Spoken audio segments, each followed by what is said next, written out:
Hey, what's up, guys? This is a disclaimer. Yeah, a disclaimer. Believe it or not. So I'm gonna be mentioning. Well, first of all, yeah, I'm gonna be mentioning some kind of serious and kind of sensitive topics for me. Later on. So if you don't want to hear me, talk about anything sad or sound kind of like clunky or rusty to say the least, you don't have to listen to this one. But if you do, feel free. Just kind of a little warning. Sometimes it just don't sound right. I don't know. But anyways, and again, and here's another disclaimer. I am gonna be mentioning the date a lot because this podcast kind of took many days to record. Like, if you didn't read the description, yeah, it took many days to record. I wasn't expecting it to take me this long, but it's because, again, sensitive topic, fresh sensitive topic, or at least not as fresh anymore, but still, it was enough to rock my world, and it didn't. It didn't sit with me well, but here we go. It's finally out. After like freaking couple months of getting everything together, here we are, new year. Here's my even though we're in 2021, here is my very last 2020 podcast, so let's go.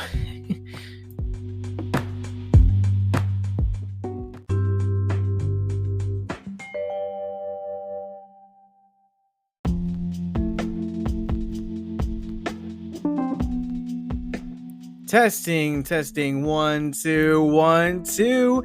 Hey, what's up, y'all? It's me, it's your boy Asiago. I am back after quite a freaking while, man. I am back here on not AM, 3 a.m. thoughts. God, it's been a long time. I mean, for those of y'all who maybe just be listening like one by one or whatever, as some time's probably passed, I probably have like maybe 10, 15, 20, whatever, how many other posts after this one. Shoot, let me tell you what, at the time of this recording, my God, it's been a long time since I've spoken to this microphone. I mean, really, so much stuff has happened in the past freaking 5 weeks, man. Let me tell you, like, the last time I posted a freaking podcast was literally like more than a month ago, like on October 10th. Of freaking 2020. Here we are on freaking November 23rd of 2020. Here we are, finally back. Man, it's been a while. It's been a long while. So much stuff has happened. I'm gonna try to keep things clean. Try to keep it together. Try to put things as clearly as possible. So without further ado, let's get started. Okay, so. So I mean, I just want to call this the month of madness, man. So here's what happened. So it all started freaking like I said, freaking over a month ago. So my parents, they started going to a new church, right? So for like over 7 years, we were going to this one church called Life Community. It's it's cool, it's great, love the people, love the pastor, love the word, everything is super great over there.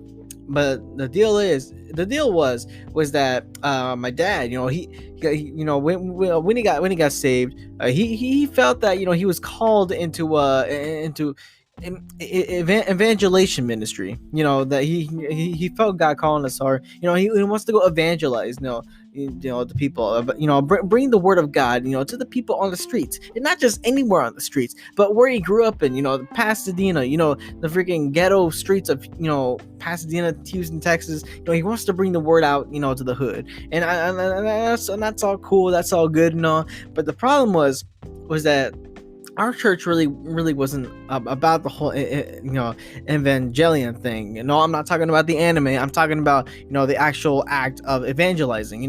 And so here's about that. So my parents, they have some friends that go to this other church that they're now going to, called CT Church, and over there in about I'd say about 5 years, 4 4 years ago, they went over there, and they talked to some of their friends over there, and oh boy, shoot! So they got this big old freaking evangelization, ministry over there. Got the entire group together. They go out, they pretty much go and complete the mission that my dad feels like he's so called to do.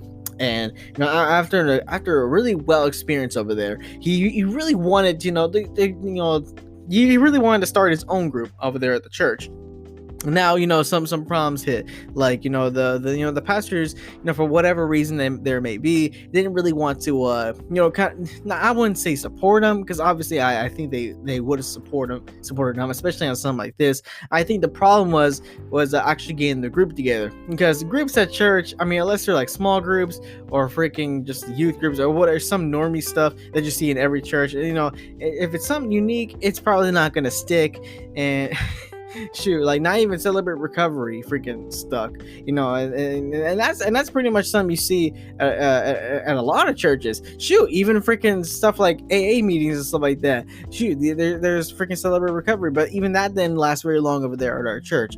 So you have this whole big other group, carrying out this big old mission, and unfortunately our church isn't like Life Community isn't really too much about that. Now, no, not giving any flag about Life Community. I'm just saying all this from my perspective. If whoever's listening to this, represents Life Community, and this is wrong, hey, don't be afraid to call me out on it, because hey, I'm just saying this from all my perspective, man. I know nothing what I say is gospel. Nothing what I say is facts per se. But I'm just saying, like when it comes to certain things, I'm just talking about what's coming out of my own perspective. But anyways, but the fact is that they wouldn't help him out they wouldn't help him out in making a group, or even like I don't want to call it a club, but basically a group over there, an official group over there at the church, to go out and evangelize. They didn't want to help him with that. So like for the past 3 years, my dad had it in his heart, to go to CT church, so he could start growing there, so he could start, finally fulfilling his mission. And the thing is that 3 years ago, as much as he really wanted to start immediately going to CT, God told him, that's probably not the best decision right now. Fast forward 3 years later, God finally gave him the word and said, hey, it's time to go. And they did a lot of growing, since then. Not so much in height, and not so much in physicality, but more so in spirituality. They grew a lot, they learned a lot, they said a lot, and here they are, they're finally ready, and so they started going on to just starting attending CT church. Now let me catch you up to speed on here. So at CT church, so it's kind of a different kind of church. It's a bit weird, a bit unorthodox in some things, but you know what? Let's see, shoot, it's not all that bad. Although it's kind of not my cup of tea, but shoot, I like how what they're doing. So the whole purpose of this church is not just to be your normal average Sunday Wednesday church that you go to and you just receive a word and you go home and then you just live life like normal. No, with this church, they really emphasize on getting into a small group, getting into a life group, getting into the whole flow of studying the word, getting together with other people who believe in the word and just grow together, not just in Christ, but in your spirit. And eventually, within like hopefully 5 years of you being there, after attending some optional classes, to find your purpose in life, to find your spiritual gifts and stuff, and to grow your own ministry that even extends to outside the church, maybe even possibly establishing your own, that you would grow, you grow and reach the full potential of what God wanted you to be. And that's pretty damn cool. Like I gotta say that is pretty damn cool. But again, it's a 5-year process, and I like the way they're doing it.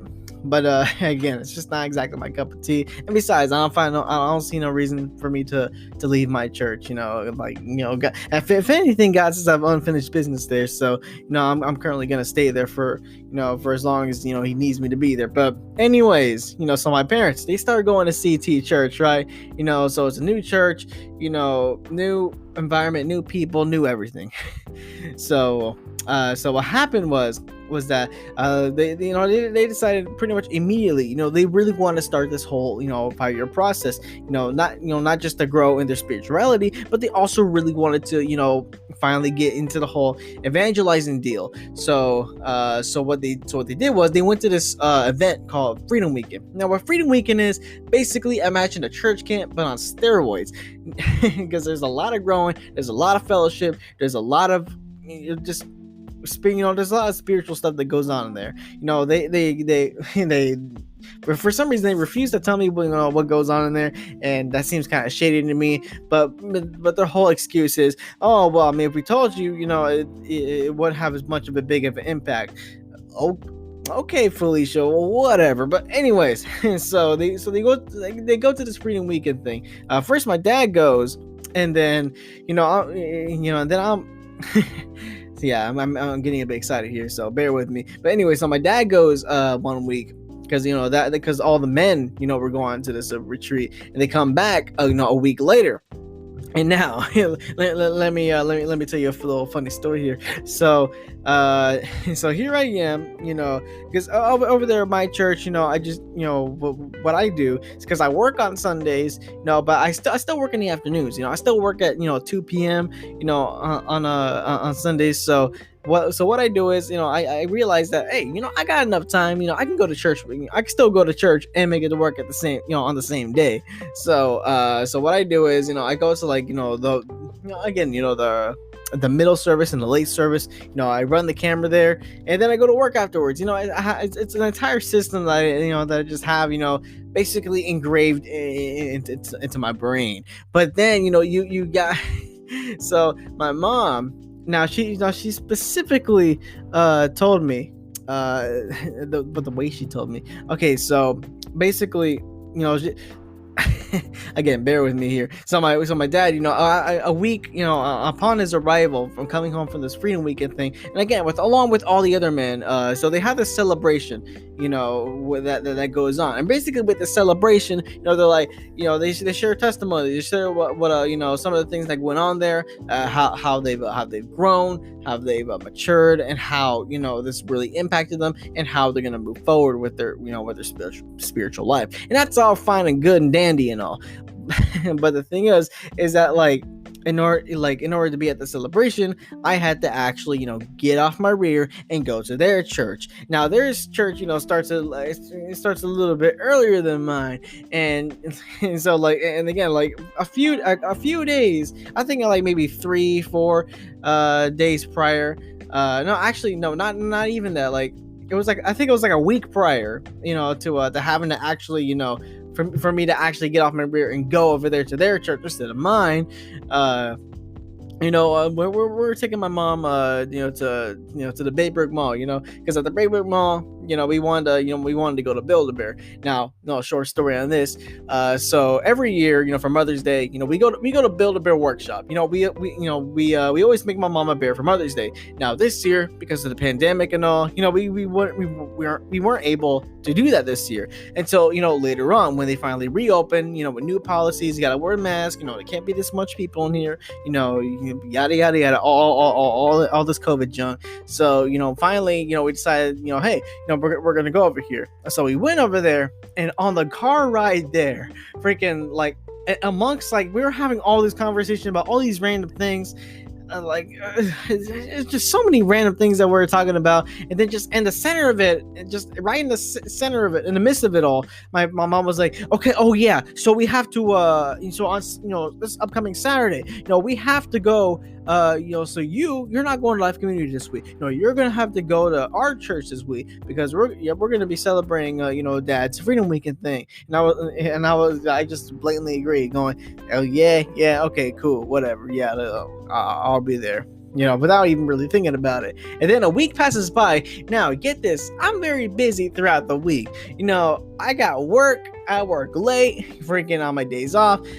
I have lunch with my girl. I'm out with my friends. I'm doing all kinds of stuff. I tend to forget little details here and there, especially like if you really want to emphasize some for me to remember, then it's best if you keep reminding me it, because it's best if you keep reminding me of it, because chances are, especially if you only tell me very briefly during the midst of a larger conversation, I'm gonna forget. But apparently, she didn't really care about that. Like literally, a week later, I totally forgot about the whole Freedom Weekend thing. I went to bed that Sunday night or Saturday night, and I was gonna be like, okay, I'm gonna wake up at this time on Sunday morning. I'm gonna do the usual thing, go to church, run the camera, go to work. All things gonna be good, fine and dandy. Then after like freaking a little over 4 hours of sleep, my mom just burst into my door going, "Hey, wake up! You gotta get ready! We're going to CT Church tonight!" And I was like, "Huh? Wait, what? Nobody told me about this." And she was like, "Yeah, I told you!" And I was like, "When?" And she, and we went through that whole spiel, and like, shoot. And again, I legit did not remember until she finally like decided, okay, I'll remind you, where this is going on. I told you about this before. And I'm like, oh yeah, it would have been nice if you would have reminded me or something like that, even the day before, because I'm busy throughout the week and I do a lot of stuff. But anyways, so we go over there to his Freedom Weekend, and it's all fun and games, it's all good and dandy. But the next week, the week after that, that is when things start going downhill, because so my sister and my mom, they go to their Freedom Weekend because that's when all the women go. And then again, just like what happened with my dad, a week later, I go back to freaking CT Church, and and we have their celebration going on. Now get this, at their church, just like many churches out here, they don't wear masks. But with these people, they expect like nobody, and I mean nobody wears masks too. People even walk in without wearing one. Now again, I know I've said plenty of times, time and time again on this podcast, on this channel, saying that I ain't too scared of the coronavirus, and that's still true even to today. Like, I ain't scared of this virus. Now what I am scared of is freaking like catching it and my temperature rises and I can't go to work. I can't make money. Because I only need to do is take a Dayquil or a Tylenol and I'll be fine. I'll be completely fine. I can power through it. It's that temperature that's gonna kill me, because I can't change my temperature worth of crap. Shoot, like maybe if I had like an ice pack around my head, on the drive to work, and then took it off before they took my temperature, maybe I could pass. But that temperature, that's really gonna freaking hurt me every time. And I'm like, okay, I've already discussed about what happened with my whole forced vacation, because they thought I had corona because the damn machine was messed up, and they're like, okay, well, you're at 100 degrees, you can't come to work, we're calling HR, you're not going to work for 2 weeks, brother.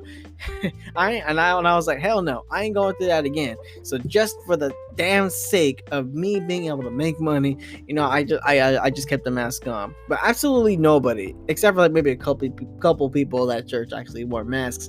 And and I was like, damn, shoot, like, it doesn't matter whether Rona's in here or not, man. No one's taking precautions, because I want to go to work. I want to continue going to work. I was wearing mine, but still, mine has vents, but it wasn't really, meant to, keep stuff out. If anything, it was meant to put stuff in, because freaking it's supposed to be easy to breathe in that thing. But anyways, so all this stuff is going on, and then a couple days later, my sister starts getting sick. Right? She starts coughing. It's kind of like a fever. Then my mom gets sick. Then my dad gets sick. Then my grandma gets sick. And then my other grandma gets sick. And pretty much, and pretty soon, I'm the only one in the house who's not sick. Why is that? Well, it's because, first of all, First of all, I'm a shut-in weeb. I'm a shut-in neat. All I do is just chill out in my room all night. I'm never at home. I'm either out with my friends or I'm either out at work. And when I am at home, everyone's always asleep. I'm just chilling out here in my room, watching anime, playing games. Doing the same old stuff.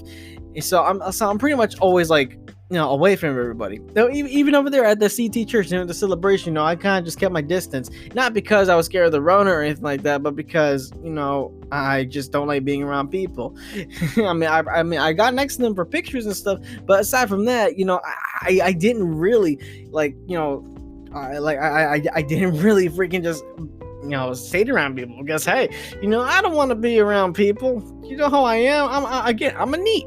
It's funny how I call myself a neat because I'm employed. I'm planning on going back to school, and I actually have a life. So, but anyways, that's not the point. The point is me, kind of being a shut-in knee really did help me from catching the COVID, because that's it turned out that's what the sickness was, because after being sick for a while, they're like, okay, we're gonna get tested. They all got tested, all got negative, and I was like, oh, so now I gotta worry about spraying everything every single day. And after a whopping 2 days, I got tired of it all.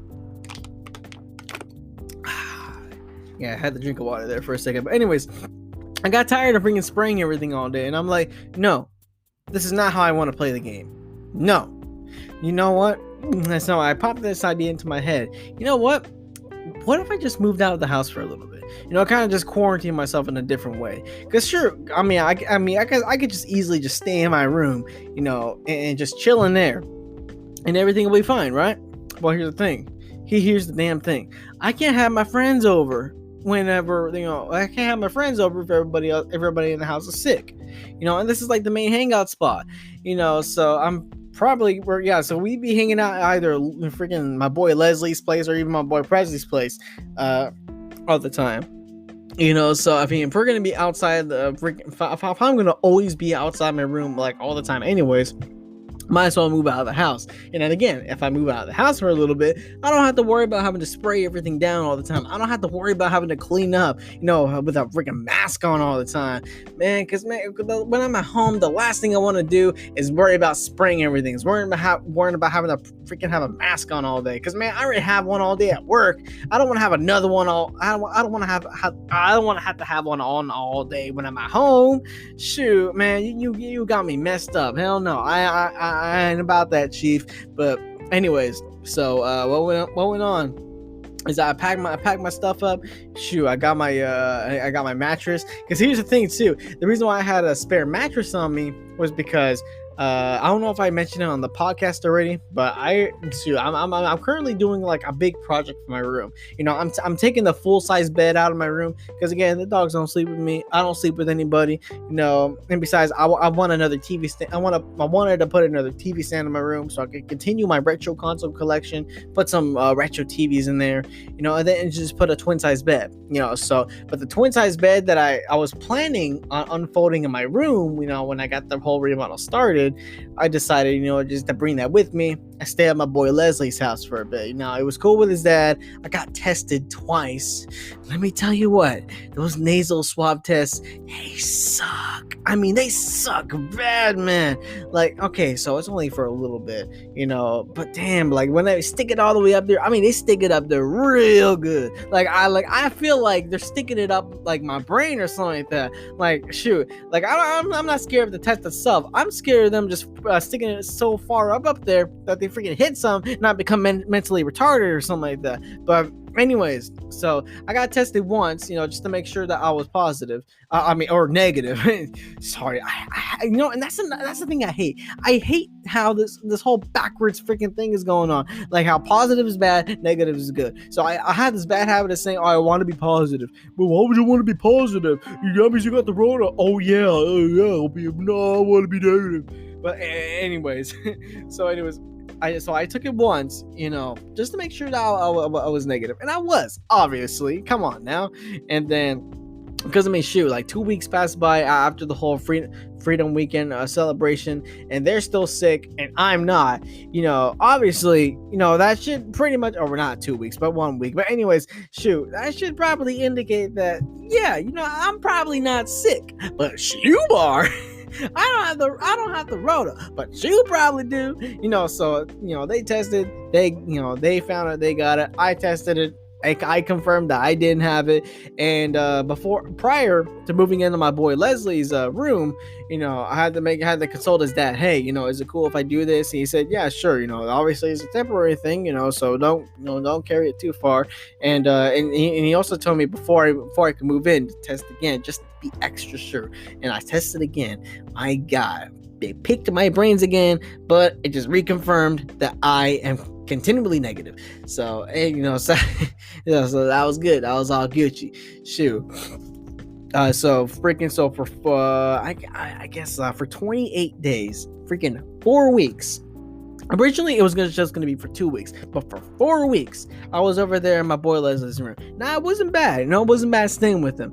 Shoot, I brought the necessities. I brought my mattress, brought my pillow, about my laptop and my TV, I even brought my microphone and my headphones, because I was thinking, hey, just because I'm out of the house doesn't mean the podcast had to stop. But the funny thing about that is that, I'm gonna go off a little detour here. So for the 28 days, that I was over there at my boy Leslie's house, man, let me freaking tell you.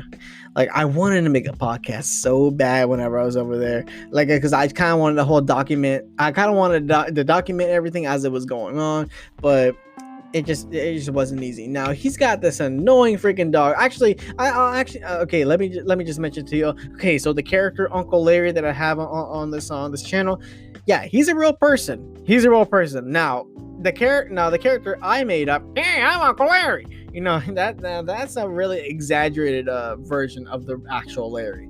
Now, and plus, and during the whole time that I was there, the real Larry, he was actually out of the house. He was he went to Corpus Christi for a business trip, but not even for a business trip. I think it was on vacation or something like that.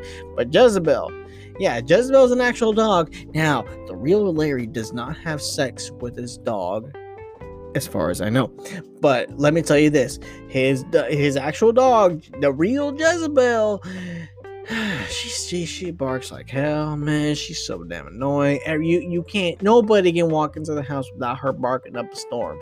And imagine me coming home, coming in, heading straight to Leslie's room at like 3 a.m, coming back from work, and she's barking up a storm, or she's wanting to bark up a storm. Hell, I even bought a damn dog bark thing, a silencer. Essentially it's a dog whistle, but I press a button, point it at her, and she shuts up. Eventually she got immune to that, and I know that didn't work no more. But anyways, his shoe, that dog causes up a storm, and then the stupid alarm system they had on the door, every time you open the door, it would make a loud sound, beep beep beep, every time it would open.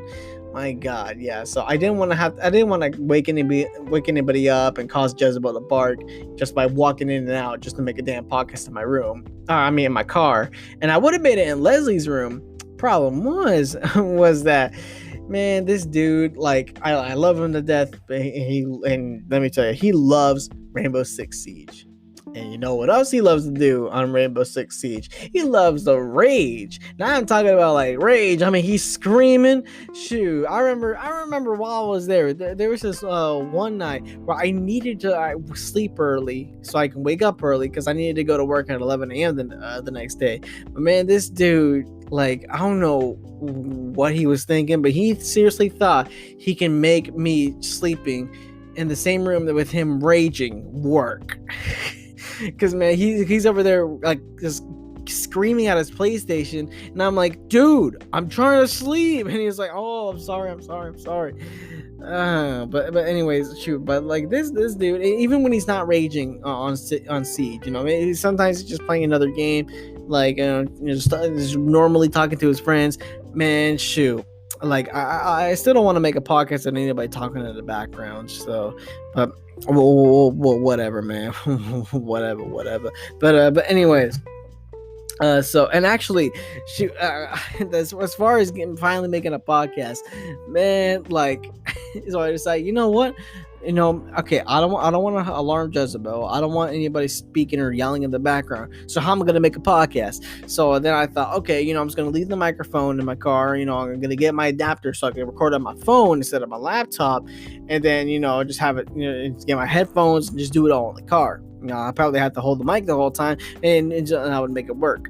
And now, freaking first day, I forgot to put my mic in the car. Second day, my mic was in the car, but I forgot my freaking adapter. Third day, I got my microphone, had my headphones, got my adapter, I even got my phone out. Actually, this was the last day that I stayed. This is the last night that I stayed in there. Shit, I had my microphone, had my adapter, had my headphones, had my phone. Man, I was all set and ready to finally make a podcast in my car. And you know what happens? My phone was at 3%. Yes, the freaking night that I had everything set up, I was at 3%. You can imagine how freaking pissed I was, man. But anyways, shoot. So I mean, I was there for quite a while, man. Actually, shoot, I don't have enough time to talk about it in this segment, but the next segment, I'm kind of just kind of lean into that real quick. So anyways, while I was there, actually, no, let's rewind. Let's rewind time. Let's rewind a little bit. Okay, so right before my parents tested, see if they had COVID or not, while they were sick, and after they told me I couldn't have any friends in the house, I decided, you know what? I'm gonna talk about it on the next segment here, because I realized 29 minutes and Anchor will only allow me to talk for like 30 minutes at a time. So after this quick commercial break, I'm gonna talk about the weekend before the storm. Here we go.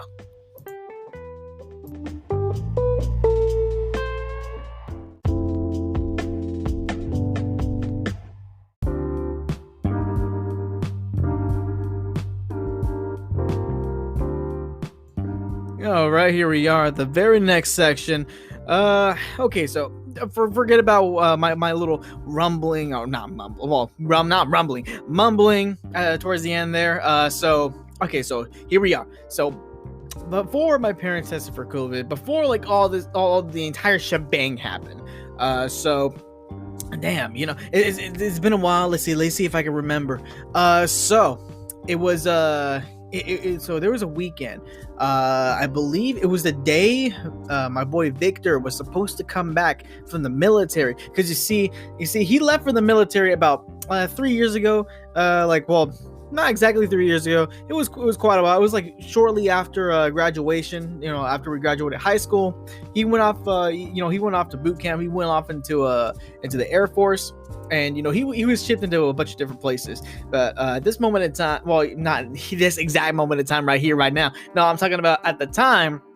He was up to then, he was stationed all the way up all the way up there in Pizza Land, Italy, L'Italiano. But anyway, so he was over there in Italy, just doing the whole Air Force routine, doing his Air Force stuff, freaking flying jet airplanes. He probably wasn't doing that, but you know what I'm trying to say. He's doing his usual military stuff. And let's see, I think what ended up happening is that like the first time he wanted to use some of his leave time, he actually used it to go meet up with his fiance over there at Italy. So yeah, so we didn't get to see him the first year, and then the second year, last year, man, like shoot, we got all excited. He was actually gonna bring his girlfriend with him, and over here back to the States, and his whole plan was he wanted to go see us, the group chat gang, me, Kayla, Vic, Leslie, all these all my boys, and so we were just gonna chill and hang out, meet his girl. He's gonna take her to meet his family, stuff like that. And unfortunately, his entire plan just like plopped onto the ground with a bunch of family drama and the fact that he got sick. Like, and this is pre-COVID, when people, this is pre-COVID. He got sick, and he didn't want to give us whatever he had. So yeah, so he didn't get to see us that last year. But this year, it was gonna be different because, man, he wasn't bringing his girl this time. It was just gonna be just him. But man, like, he had like a freaking month of leave saved up. He was just gonna stay over here, in the States. And actually, in his situation, like this was like, he saved up his last month of leave so he can leave Italy early so he can go off into his next base over there in California. So so he saved up his month of leave, came all the way down here to Texas, home sweet home, and shoot, we were gonna see him. And so what happened is that I wanted to I wanted to be there, to meet him like pretty much immediately. So I called out this one day, so like the weekend before everything happened, and so I called out, and so I think I had both Friday. So I took up a Friday. Actually, no, wait a second. Okay, I'm gonna be honest here. At the time of this exact recording, it has been a couple weeks, pretty much a month since I've actually recorded the last segment. I'll get to why that is later. So I honestly don't exactly remember why I called out. I can't exactly remember why I called out right before on this particular Friday. I don't think it was to actually meet Victor. No, I remember that was on a different day. We did different things. Actually, no, it was this. Yeah, this was it. Yeah, this was it. So I called out on this one, and I think it was a Thursday actually. No, it wasn't a Thursday. It was a Friday because I had the next day off. So I had a Friday and a Saturday off. Damn, I can't exactly remember now. You see, this is the problem when you have when you have a bunch of stuff going on, and that you're trying to freaking remember stuff over here, but then you can't. And plus, I'm kind of excited right now because this is the first time I've recorded in like a month after I've only recorded like 30 minutes of audio. So just bear with me, people. So what happened was, on this particular Friday, I forgot what the exact reason was. I probably might remember it down the line, but I called out of work on a Friday, and so it was one of those rare occasions where I had 2 days off in the row, a Friday and a Saturday. And so I remember I got so me and Caleb, we spent the night over there at Leslie's house, and this was actually the first night technically the first night I was staying over there at Leslie's, but this is before all the freaking craziness started happening. This was just a freaking, basically just an extended hangout. We were just watching we were watching Attack on Titan. We were just hanging out, doing all this stuff, and and the reason why we were specifically watching Attack on Titan was because maybe like a week prior, I secretly started watching it, and I was teasing teasing some of my friends, saying, hey, it's an anime that you already watched, it's an anime that you have already read, and now as soon as I can get a reference, or as soon as I can make a reference that doesn't spoil anything, I'm gonna just make it, out of the blue, out of the random. You can guess the anime from there. And literally, it didn't take long for my boys, freaking Josh and Leslie, to find out that when I made this potato reference, to figure out that I was watching Attack on Titan, and they got so excited because literally. The new season of Attack on Titan literally just came out this month. It's awesome. It's awesome so far. Oh, but it's getting good. It's getting good. But anyways, God, just bear with me here. Yeah, so they got all excited because we're just gonna binge. We're gonna binge watch the entire show together, which we did, and it started off this weekend here. So I spent the night. We started watching Attack on Titan all night, and then we decided we're just gonna crash at your place, because I'm off right now. I'm off tomorrow, so might as well just stay over the night and just continue to hang out, no problem. Shoot. And let me tell you what, it went a whole lot better than the last time me and a friend stayed over at Leslie's place, because man, the last time we spent the night, we literally did not sleep because we're all night owls, and we're like, you know what, just why not sleep? We can watch so much ReZero. Yes, that and that time, yeah, we just binge watch the hell out of ReZero. But like we could just watch the entirety of ReZero and some other anime before like we break off at 10 p.m. the next night. And let me tell you what, it started off good.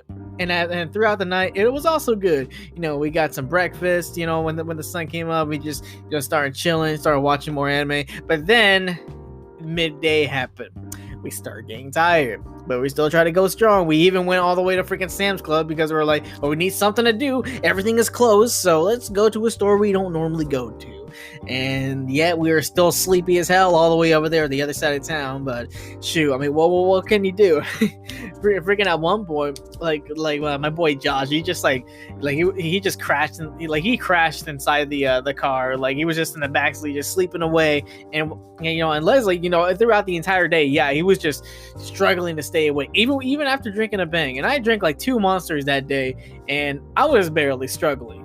I mean, I think it was because I was just awake for so long. But anyways, but this hangout, we actually made sure to sleep, so we didn't end up being like zombies the next day or by midday the next day.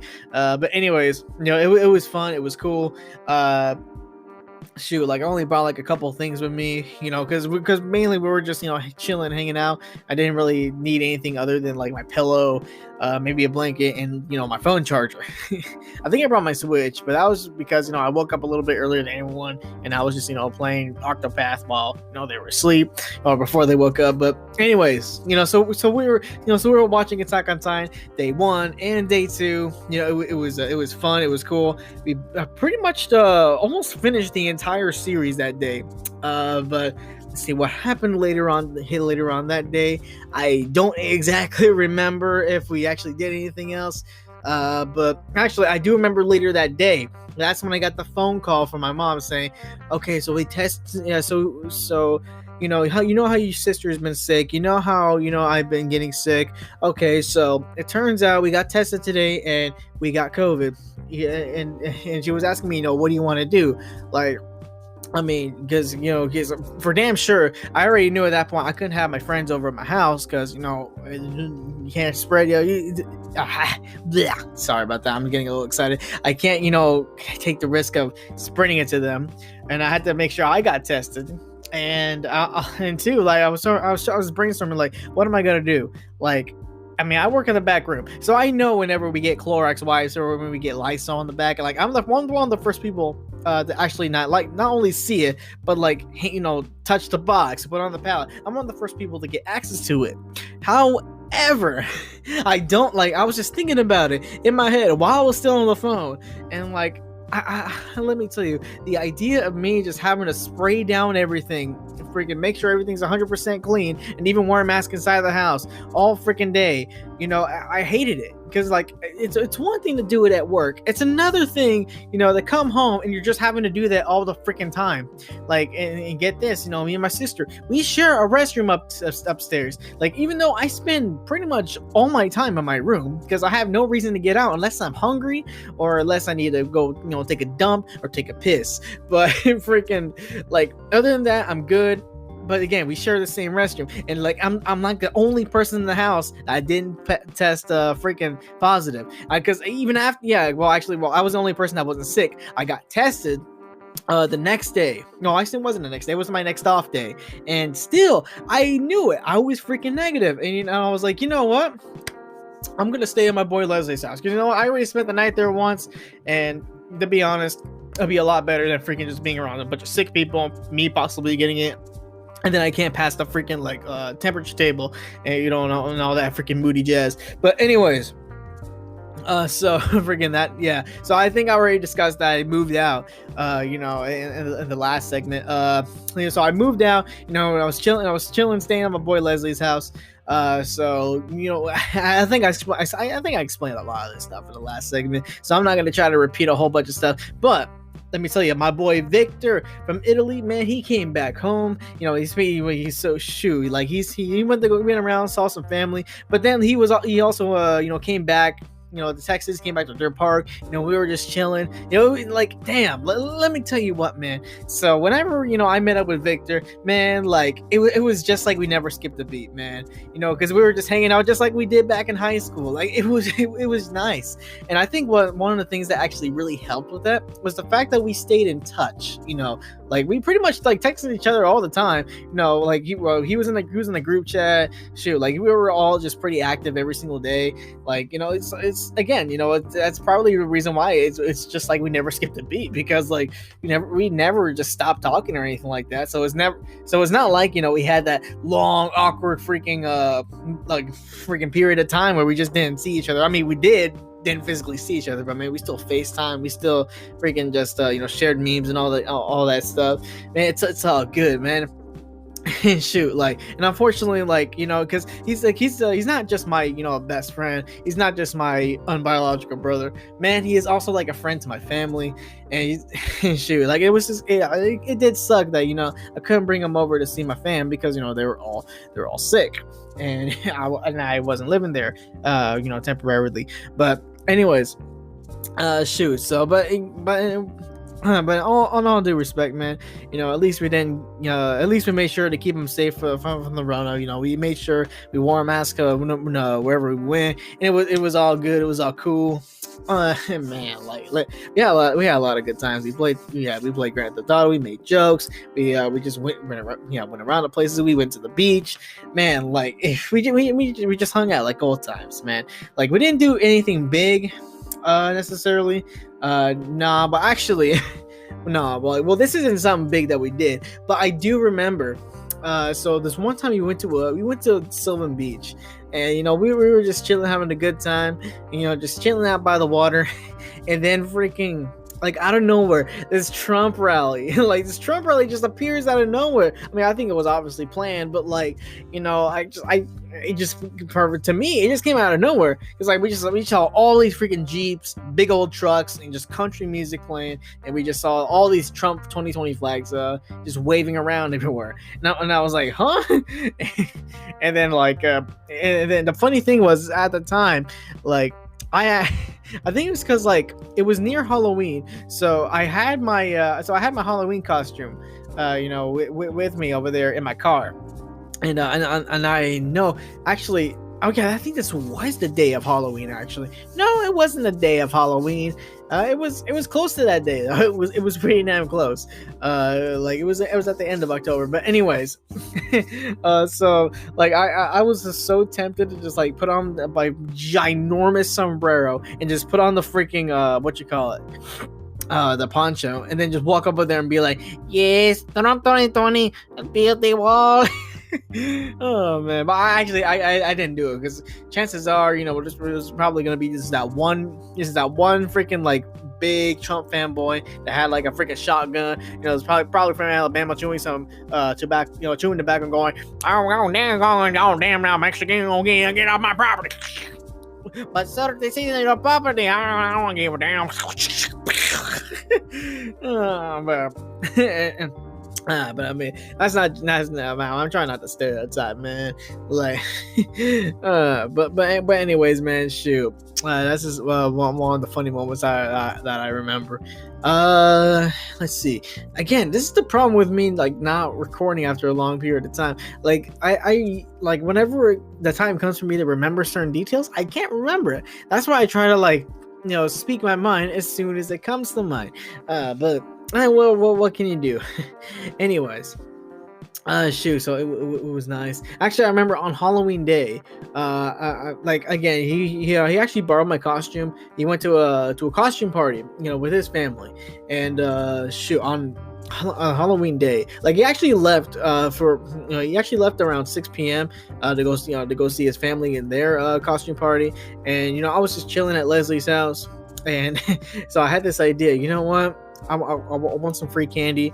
I'm just gonna put my freaking Walmart vest on and just walk around the neighborhood. I didn't actually do that, but we did go to Walmart later that day because I was gonna go have lunch with my girl.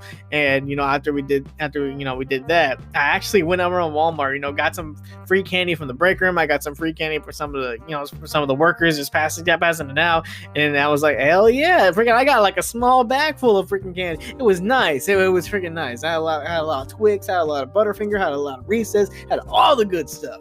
Hell yeah! And I got so hyped up. And actually, what made it even better was that I have leftover lunch, from my girl, and then my boy Leslie, he started showing me all the Harry Potter movies. Let me tell you about the Harry Potter movies, man. Like, for the longest time, I didn't actually want to see them. Because, like, as a kid, with the way I was raised and the way my dad tried to, morph me, back as a kid, I grown up as a kid to, not really like all, the wizard, freaking fantasy, dragons, and all that kind of stuff. He pretty much just raised me to, not necessarily hate that stuff, but to think, oh, wow, that's all nerd stuff. Yeah, why would I ever want to do that? D&D, Konosuba, freaking all this junk. Why? But anyways, and even as I grew older and started thinking for myself, one of the things that kept me away from watching the Harry Potter films was the fan base, just the toxic fan base, and not just the toxic fan base themselves, but just the most cringiest politically charged people on the internet will just they would drag Harry Potter into not only their political views but to just their lifestyle and everything. It just seems so weird. The only comparison I can make is to someone to an overly weeb to an overly weeb that literally just has the waifu pillow, just dressed up as an anime girl, just walks around everywhere, just going dance sunny buzz, just everywhere he goes, and then he's like, no, I don't believe in Trump, I believe in Japan, or I don't know, so something weird like that. But God, some of the posts I've seen online from these politically charged Harry Potter leftists or whatever, man, you just I'm like, gross, man. This actually makes me not want to watch the series because I'm I don't know, it just really turned me off from the series. But then my boy was like, look, come on, this stuff is actually good. And they started telling me, well, look at the My Hero fan base. I mean, they may not be politically charged, but at least they're freaking, that fan base is weird too. And I actually love the anime, so I'm like, okay, I guess you're right. Let's watch these films. Start watching the Harry Potter films. I think the plan was that we watched one per we watched one a night, and it didn't exactly go off that way because sometimes I come home late and I'll be tired as hell, or I come home on time, but then I had to sleep early because I had to wake up at 11 the next day. But anyways, so I lost my train of thought for a second. Anyways, so we were so we had this tradition going on, just nightly, just watching a new Harry Potter film. And I gotta tell you, especially when you're watching them all in a row, like if you're watching a show, it's pretty damn good. It's almost like an anime, actually. It's got some of the same tropes. You got the three main characters. You got the three main characters. You got oh no, well, who's this villain attacking the school? Oh no, how are we gonna do this? Let's do this. I guess you can say that about any show, but particularly, that's how a lot of shonen animes, work. But anyways, so the first two movies, they weren't bad, but I'm like, okay, this is kind of weird, but kind of cool. But from the third movie onward, when the whole tone shifted from this, more family friendly kind of kiddish show, wizardy world, when it started getting darker and it started getting into more serious topics, I'm like, wow, okay, now we're getting somewhere. Now we're starting to get good. Shoot, definitely Deathly Hallows, 1 and 2. God, those are freaking great. Yeah, that's I can see why so many people were so hyped for the Deathly Hallows back in the early 2010s. Man, definitely the later movies are just so damn good. I actually like them. like not as much as I love Star Wars, not nearly as much as I love anime, but hey, they're pretty damn good. Like it's it's almost up there with Star Wars, man. I freaking love that. I love that franchise. Shoot, and let's see. So yeah, basically me staying at Leslie's house, it was like pretty much just a really long extended hangout. And let's see what happened around that time too. So besides the movies, shoot, I mean, really, again, it was just like just a long extended hangout. I even remember, how I had my TV, had my Switch, and then later on I went back to my house and brought my Xbox over because I kind of miss playing games like Quantum Break, Grand Theft Auto, and all that, because I couldn't play those on the Switch because they aren't on the Switch. But anyways, and plus I miss my Xbox controller. Like I know it's kind of a weird reasoning, but I like the controller. I think it's one of my favorite controllers. But anyways. So we gamed. Oh man, speaking of gaming, let me tell you this, man. When my boy Leslie plays games at night, he's loud. I mean, he's really loud. He's kind of like his brother in a way. Now his brother James, he's a freaking he's a rage monster. Freaking, he'll be screaming at the top of his lungs, cussing out like his TV, anyone that's playing online with them. He's like, "Oh fuck! What the fuck? No, go that way! What the hell?" Like God, like he would have his door closed. Leslie would have his door closed, and we'll be listening to watching a movie, and he'll be at the loud part, and then you could still hear this sucker clear as day. And I'm like, huh? And what boggles my mind even more is that his room is literally right there, like literally on the other side of his wall is his dad trying to sleep. And I don't see how he sleeps, when he's all like that late at night. He doesn't really do that anymore because he works and he has to go in the mornings. But still, actually, I think his dad he said sometimes he'll just listen. He'll just laugh at some of the stupid stuff he says, and then and then other times he'll be like, "Hey, cut it out," or something like that. But he did that quite a bit. Well, just a bit, not very much. Because again, he'll still do that on the weekends, but he won't do that on a work night. But anyways, but Leslie, God, he's loud. He's loud too, but not as loud, but he's still pretty loud. Like, man, there's this one night where I'm over here trying to sleep because I gotta wake up. I gotta wake up in the morning because I gotta unload the trucks. And then freaking this dude is just in the middle of a freaking session of Siege, and this boy is just screaming at the top of his lungs. What the fuck? And I'm over here trying to sleep. I'm like, do you mind? And he's like, oh yeah, okay, I'll be quiet. What the hell? And I'm like, that doesn't make it any better. Oh man. So eventually, we both pretty much had to sleep because that pretty much the only thing he wanted to play was Siege, and we all know when he plays that, he's gonna be loud. It's not even just Siege either. It's just really with any multiplayer game like Apex or whatever.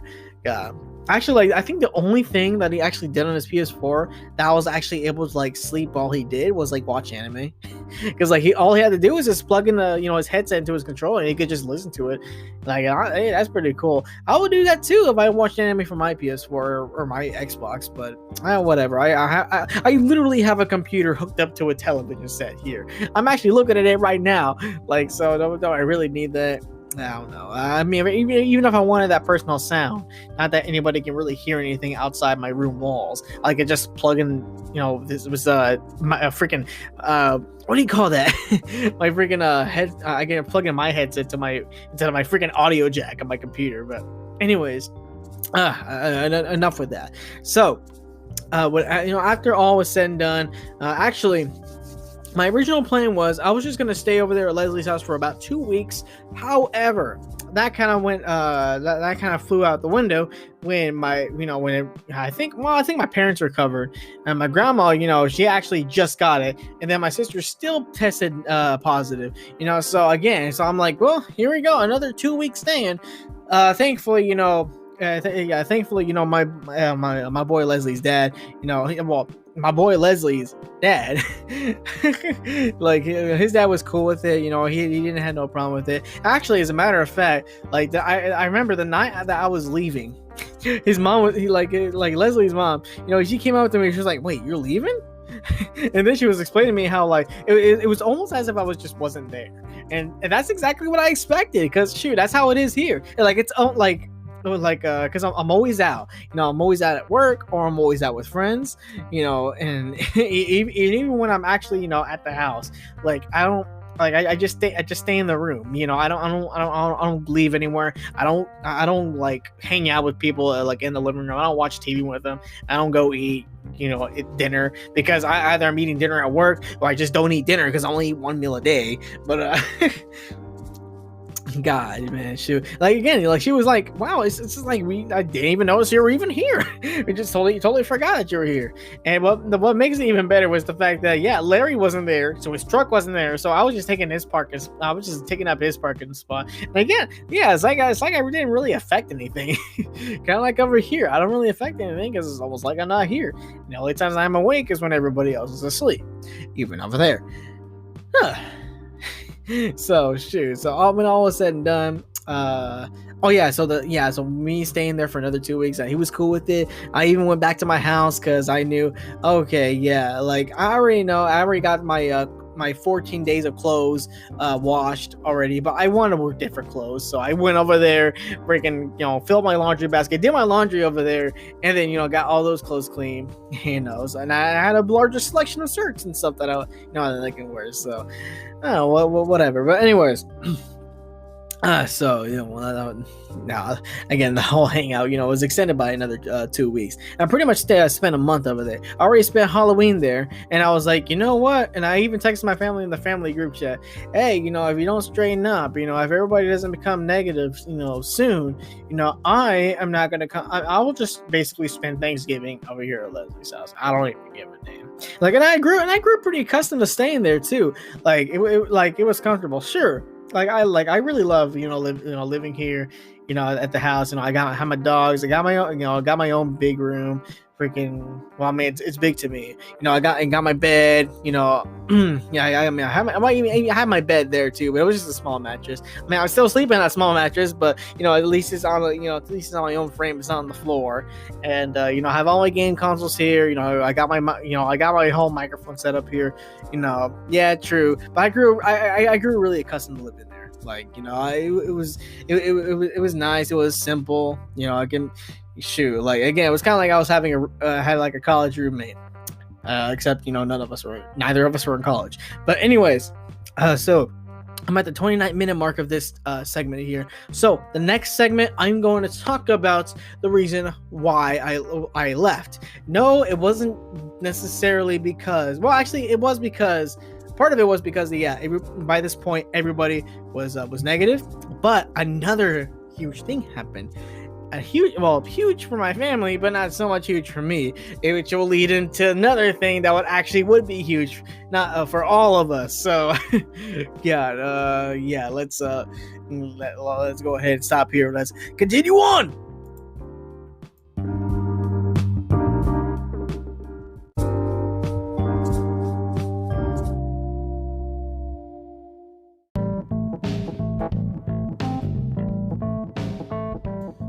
Shoot, you know what I just noticed?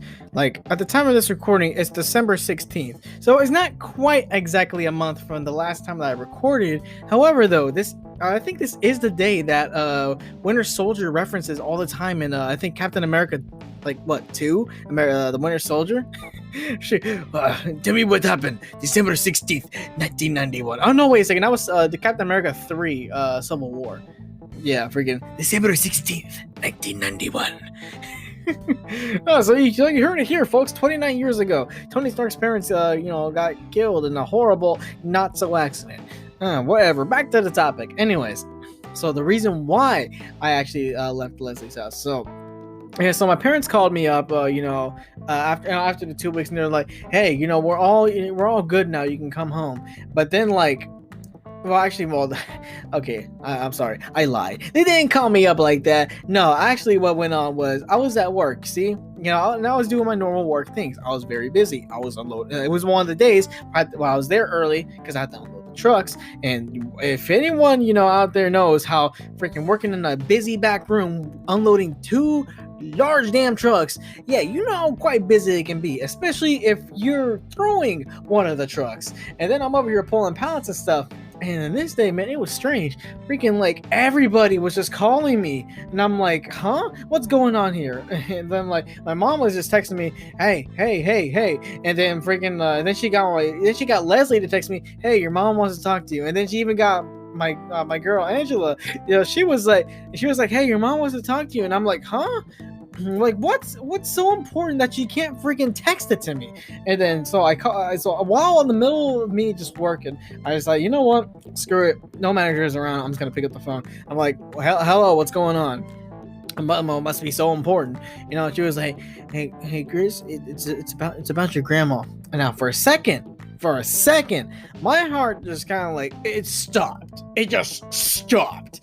Like and like everything just slowed down, and then I just froze in place, because when I heard her say something's up with my grandma, I was thinking about my grandma Libby, the grandma my mom's mom, my grandma who stays with us. And oh boy, like now I'm like, this is 2020. Come on, don't do this to me, 2020. And then she was like, yeah, actually, your grandma Kuka, she died. And I'm like, oh,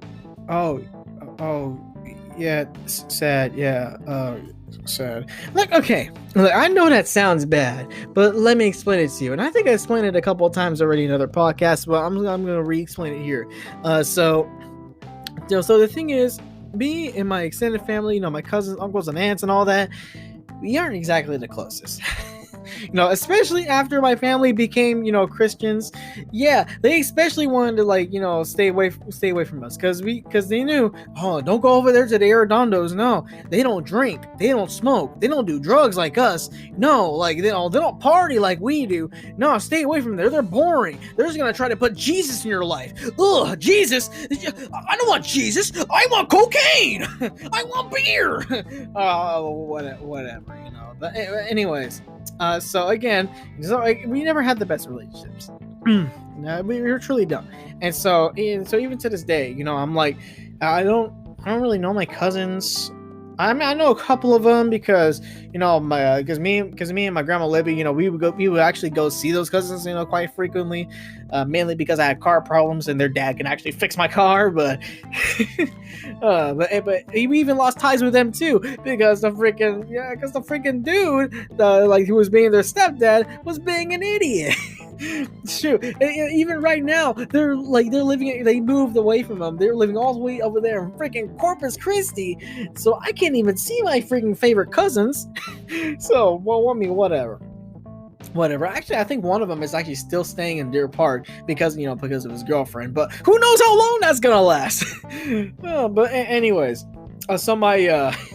so what you call it? Oh yeah, so again, me and my family, we don't have the best connections. And when she referred to my grandma Kuka is like my mom's grandma, and not only my mom's grandma that we never ever saw. We don't ever because we don't go up there to see her, and really I think until this year, the last time we actually actively went to go see her was 2013, but the 7 freaking years ago, we're about to be 8 years ago, but freaking that was a long time ago. And even then, we only saw her twice that year. And then all of a sudden, because she had these feelings, I got a feeling she, that something bad might happen soon. So I think actually last year, 2019, we started, we started seeing her a bit more.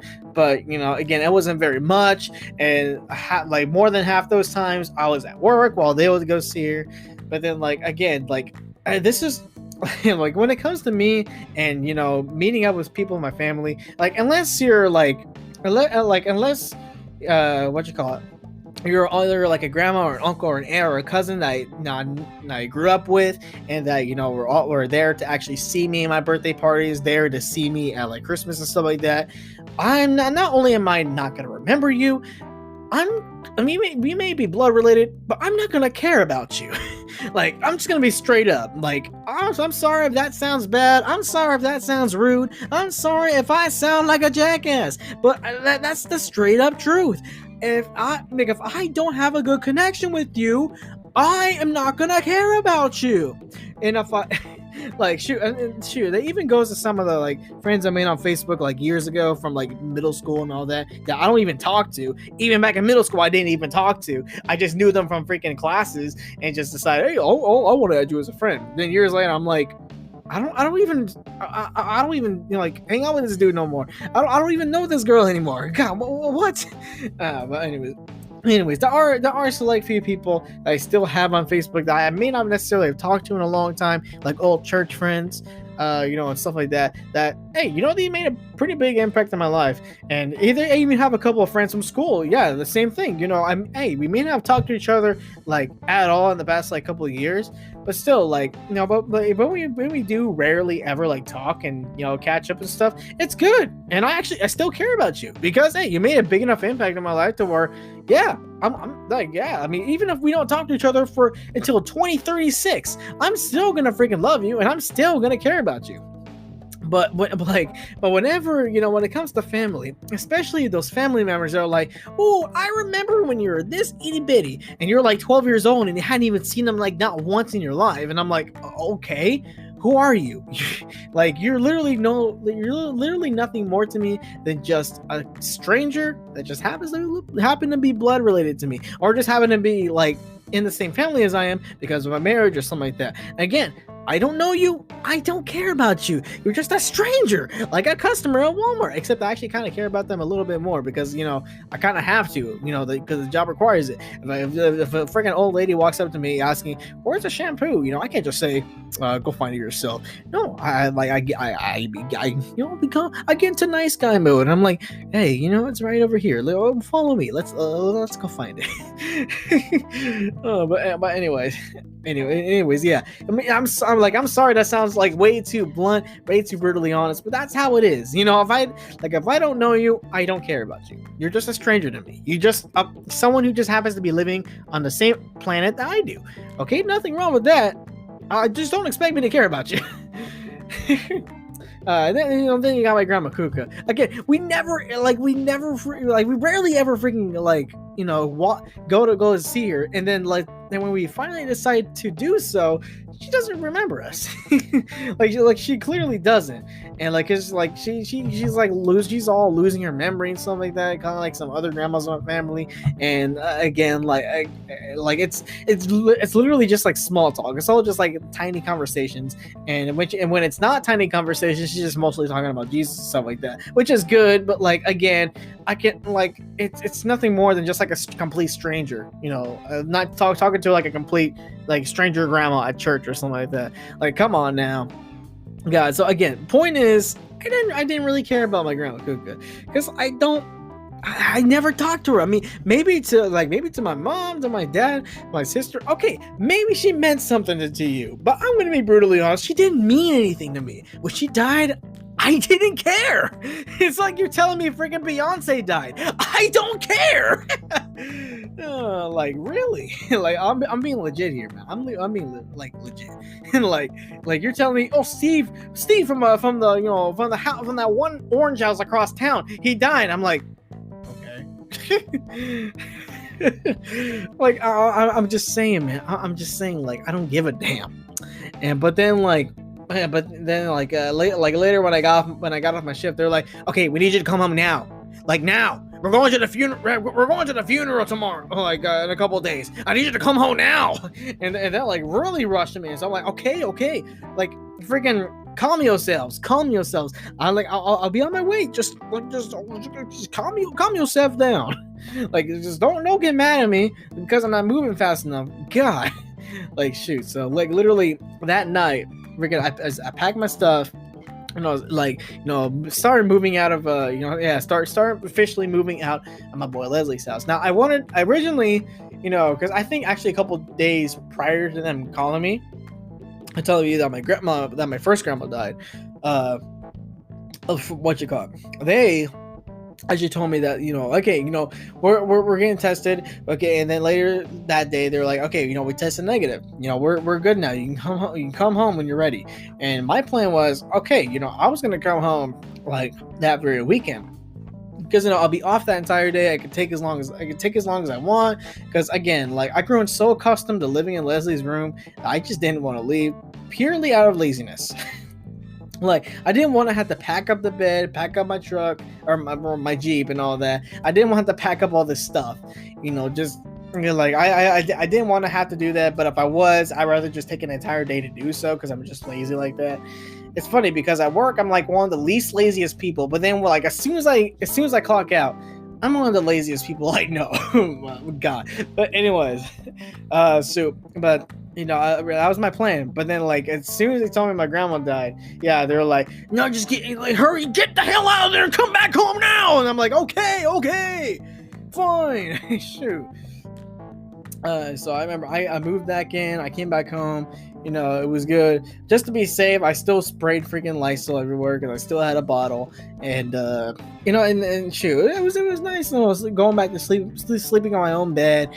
Being able to just just have access to all my consoles, just to be, just to be able to pet my dog and stuff like that. It was fun. It was nice. And then, so like, I don't exactly remember if it was the next day. No, it wasn't the next day. That would be way too fast to plan a funeral. But like literally the following weekend, they were like, okay, I need you to get a haircut. I need you to do this and that. We're having a funeral this Saturday. We're like, here's the directions, so you know where to go. This is how we're gonna do things. I'm like, okay, you can stop bothering me now. Just let me get back to my anime. but shoot, like, cause like they were really like uptight about this whole like thing, and I get it, because she actually meant something to them, so of course they're gonna be on their toes about everything. But me, I'm just like all laid back, because again, she didn't really mean a damn thing to me. But anyways, hold on, let me get a drink here. Ooh, there we go. Refreshing. Anyways, so I got my haircut later on that week, and so I decided, this whole like weird mohawk mullet thing now that I had going on. Okay, like, a lot of people said it looked cool, but personally for me, I didn't really like it. It's like, I liked it at first, but then like as I started growing out, I'm like, yeah, this doesn't really necessarily look good on me, unless I'm like purposely trying to look like a freaking country guy. Then it does look good, but most of the time I'm just trying to look like freaking somebody intimidating, and I just look like someone funny, which that's nothing wrong, but I didn't feel like looking funny. So I went to my old barber lady. Like, she's this Asian in this small like little family owned little barber shop there in Deer Park. It's like at the end of a strip mall. And man, like, oh my god, let me tell you, I don't know why I stopped going to her for haircuts, but shoot, like, she does some pretty, like, I remember why she was my favorite barber, because man, she freaking you just show her a picture of what you want, and that's all you have to do. Just show her a picture. You don't even have to say any details or whatever. She will do everything exactly what you want, like, with no question, without having to without having you explain anything. She was just a genius. Like, this was a side profile of a freaking mohawk on a freaking Native American, but she knew exactly what I wanted to go for. And I showed that same picture, to this barber and at the freaking Walmart barbershop. And sure, I only had to pay like $9, for a haircut there. That was pretty damn good. However, like, because she hadn't done a mohawk in like freaking 30 years, she gave me a haircut from 30 years ago, and it doesn't necessarily look bad, but I didn't like it. Shoot, it's not exactly what I wanted. And like, normally I don't really care if I don't get something I want, but this is my hair we're talking about. Like, I didn't want to just shave it all off either. I like having hair. I'm not like my dad where I just have to be bald. No, like, I like hair. I like having hair. So, okay. So anyways, I got my haircut, I got my mohawk, it looks all good and stuff. I actually never got a picture of me with my new mohawk. It's actually like it's been like almost pretty much a month since I got a cut. Actually, it's been over a month since I got a cut. I keep on meaning to get a cut with every paycheck, but like, I'm just lazy. But the good news is, like, shoot, because, like, actually, I remember when I got the haircut, because it looks so damn cool, I didn't want to wear a hat. And that's weird for me because I love hats. I love wearing hats. I have an entire hat collection and I have to wear it. And I have to wear them because I love them. They're like a fun, like, little addition to any outfit I wear. Like, freaking, I can, if I feel like, if I feel a certain way that day, I can just wear the perfect hat to go with the perfect shirt and I look cool. I look dope. I know, like, I know a lot of people are that way with shoes. I'm like that with hats. And I got a whole bunch of them. But anyways. But with this haircut though, like, I had the perfect mohawk. I looked amazing. Like, I loved it. Ugh, and like, shoot, like I didn't want to wear a hat, but because my hair is growing out and starting to look kind of weird again, sure, I'm just wearing a hat. You know, actually, my mohawk has gotten to the point to where, like, the hair is long enough to, like, part in the middle, and now it just looks dumb unless I'm going to church, and then it looks perfect. But anyways, shoot, but I'm wearing hats again. Probably I'm thinking I'm debating whether I should just let it grow out again just so I can just continue wearing hats, or if I just get it cut again and just start wearing hats whenever it just starts growing out again, just continuing a monthly cycle of laziness. I'm not sure. Actually, I probably might get it cut right before Christmas, so you know, when I take my pictures this year, I'm gonna look all cool. Because, like, I hadn't had a legit mohawk and ever since I was like 9. So and now, you know, I can not only just rock the style, but I can do all the poses. I can do the JoJo poses. I can do the rock and roll poses. I can do all, like, I can just make myself look like dope. So, anyways, back to the funeral. Anyway, okay, so, you know, we go to the funeral. My God, like, I was wow, my dad was like, he really wanted me to look real spiffy for this one, and I get it. It's a funeral, but, like, a lot of people there, they were just wearing, like, normal looking freaking, like, clothes, like normal everyday clothes that you would wear at the Walmart. Or some people were wearing, like, you know, some polos and some nice, you know, some nice jeans. And and that's what I wanted to do because I didn't really care. I just kind of wanted to just, like, show up, you know, kind of sit in the back, look at memes, and then, you know, just kind of disappear. But I didn't want to have awkward conversations, you know, with supposed relatives that I'd never really talked to. But anyways, so, and actually, and this still kind of pisses me off today, but soon, like, after coming home, after getting my haircut, like, at the nearly the last minute, like, my parents finally tell me, oh yeah, we made you one of the ring bearers, and I'm like, huh? Like, I just signed up for this. Like these people legit freaking, without my consent, without me even knowing, not until the last goddamn minute, that I was gonna be a ring bearer, that I was gonna be one of the people holding the casket. And I'm like, why can't you do it? Why can't the freaking funeral people do it? Huh? And I have so many I have like 10,000 billion gazillion cousins, you know, that are gonna be there. Why can't any of them do it? God, so not only do I have to dress all spiffy, I have to be there, whether I want to or not. I'm telling you, they either did that so I would actually show up, or they did that because, actually, I think they told me, my dad was explaining to me why he did that. It's because like, I was one of 8 ring bearers, and the deal is, I know you only really only need you only need 6 to carry a casket. I learned that from the freaking casket dance. You know, that meme earlier this year.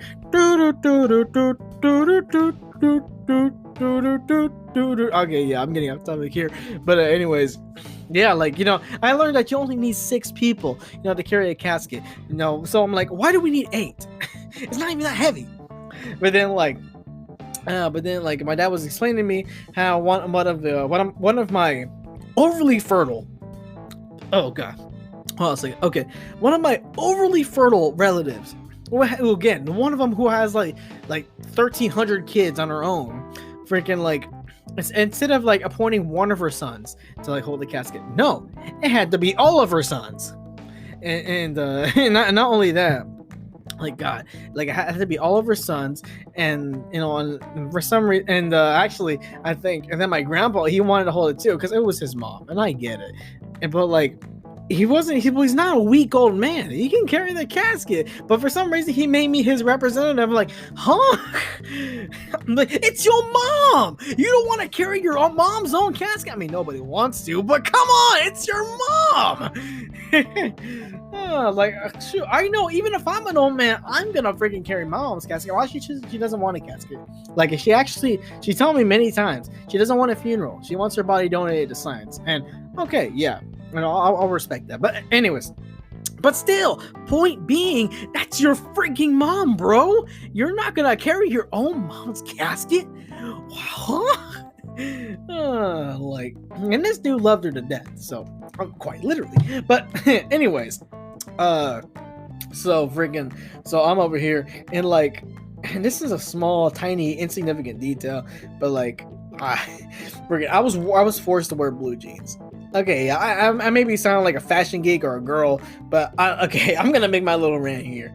I don't like blue jeans. They look too normy on me. I don't like the way they look anymore, especially after I start wearing black jeans.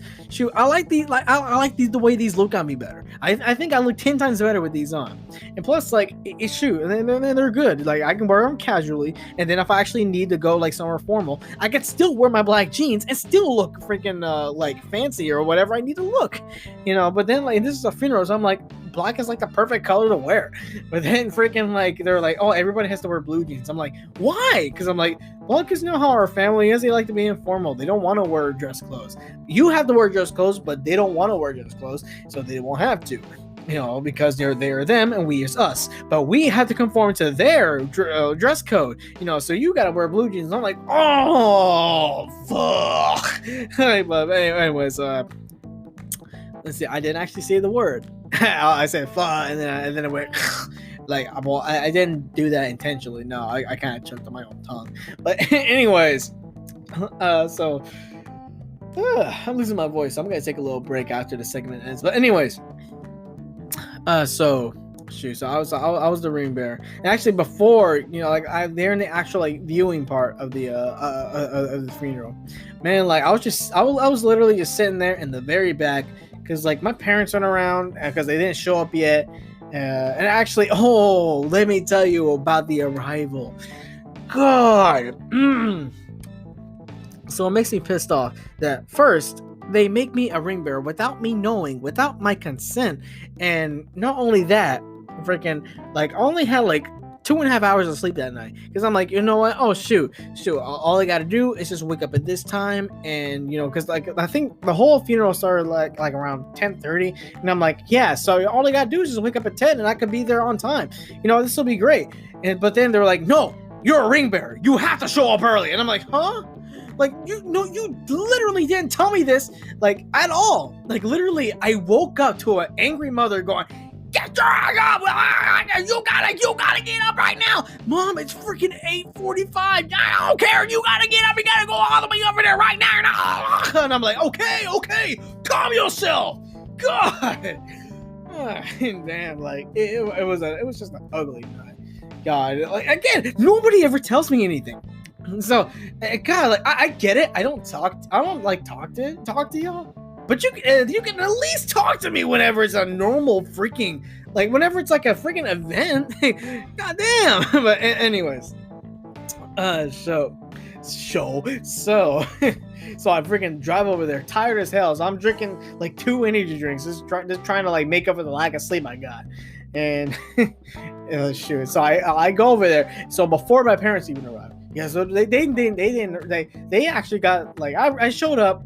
There was literally no freaking reason for me to show up early. Literally, we didn't start until the freaking ceremony started at 10:30. And I'm like, are you freaking serious? He's like, well, let me say this. If I ever get appointed against my will to do something like that, like being a ring bearer, not only will I lose my crap, I'm not going to show up. You can figure it out your own damn selves. Next time, you better ask my permission before making me do stuff. I swear, I'm gonna lose my crap. I'm gonna lose my stuff. Jesus help me. Jesus hold me back. Jesus hold me back, because I'm about to unleash my holy power upon all of them. But anyway, so I showed up to the freaking funeral home. And I'm like, okay, I'm tired as hell. I see all these family members. They just look at me and they just turn away. Like a lot of them give me these weird looks. I think first of all because I have a freaking full on mohawk at a freaking funeral, but also too like that, some of them either didn't recognize me or some of them see me and they're like, oh, that's John's kid. Oh, that's that one guy that doesn't talk. Oh, it's that anime lover. Ugh. But anyways. So I just show up. I sit in the very back of the freaking like church, cathedral, or whatever the frick you call it, the funeral home. And while everyone's all crying their freaking balls out, going, "Oh no, she's dead!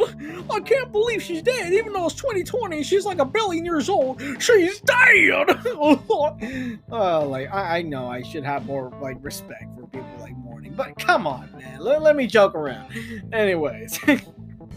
So like while they're crying their freaking balls out, and while like they're over here just freaking talking and all that kind of stuff, I'm over here freaking just like looking at memes.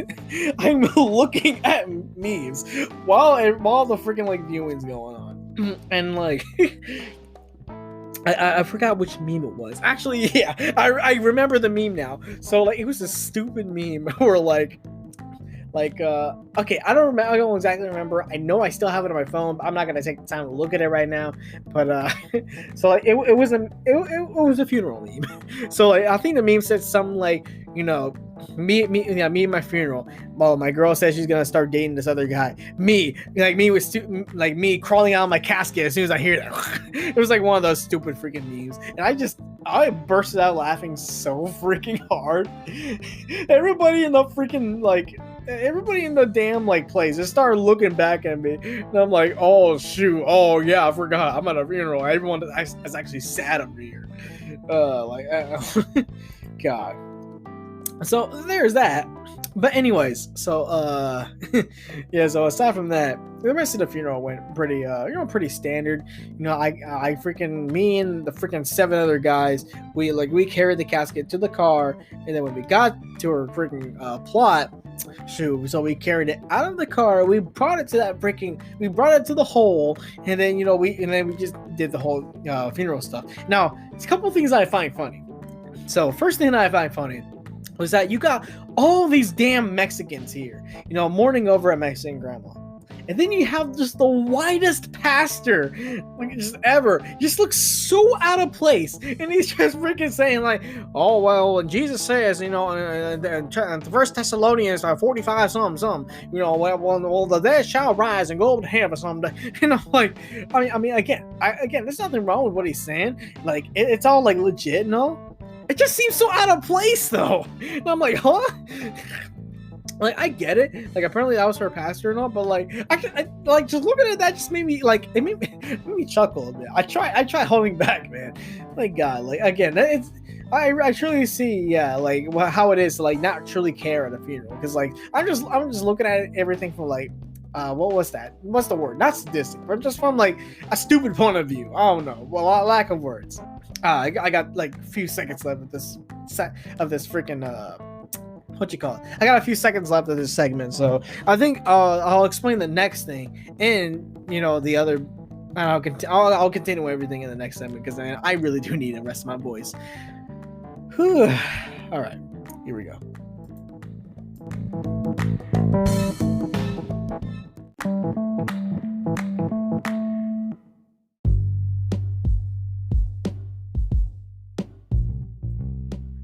Okay, and we're back with this next segment. Now, again, it's recording on another day.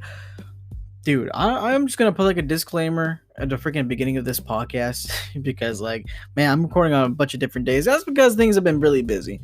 Again, I said I'll explain that later on as I discuss more things, as I explain more things in this month of madness. Okay, that's going to be the official title of this podcast. But anyways, so let's see, what did I leave off? Okay, so at the funeral. Damn, man. Okay, so if you hear like little typing and clicks of the mouse in the background, that's because I am doing 2 things at once. I am building up my music playlist on YouTube while I am recording a podcast. I was gonna do just one instead of the other, but then I was like, you know what? might as well get two things done at once, because I kind of want to play Cyberpunk, then I kind of want to watch anime, but then I also really want new music in my freaking Walkman, So I really want to continue this podcast. So what to do? Might as well just freaking do it all at once. Anyways, back to the story. Okay, so we move on to the actual funeral. Okay, so I already talked about the whitest pastor in there in the midst of a sea of freaking Mexicans, but oh my god, like let me tell you, man, like what really got me though, as I was holding back my laughs this time, but what, like, just the one thing I couldn't freaking. The one thing I couldn't wrap my head around. Well, it's not that it was complicated or anything like that. It's just that it just looks so out of place. So while they're like, so during the funeral, while they're lowering my freaking grandma into the freaking grave, like they just had this mariachi band, right? And then they were like, oh, and they had like all the instruments there, and just had that one guy just screaming, singing in Spanish, and it was like, oh. And they're lowering it down. I don't know why. It was just a weird, funny sight. It was just a weird, funny sight to me. Like, so apparently that's like normal in Hispanic culture. But then again, I don't really attend many funerals because, well, and when I do, well, for one thing's for sure, they don't have a freaking mariachi band singing. Like, what? That's just like the most out of place thing. Like I understood some of the lyrics. Yeah, I get it.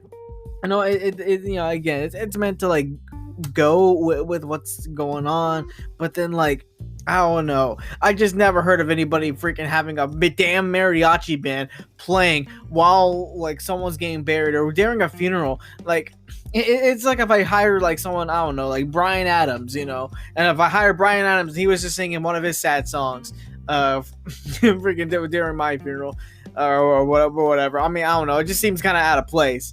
I mean, even if the lyrics do work, if they do count, like if they do go with what's going on, man, it just, oh god, I just, it's. I don't know, man. Again, call me rude, call me stupid, call me whatever you like, but man, that's just exactly what. That's the way I see it. It's just funny. Again, you can't change my mind on that. What I call funny, I call funny. Okay. So anyways, what next? Okay.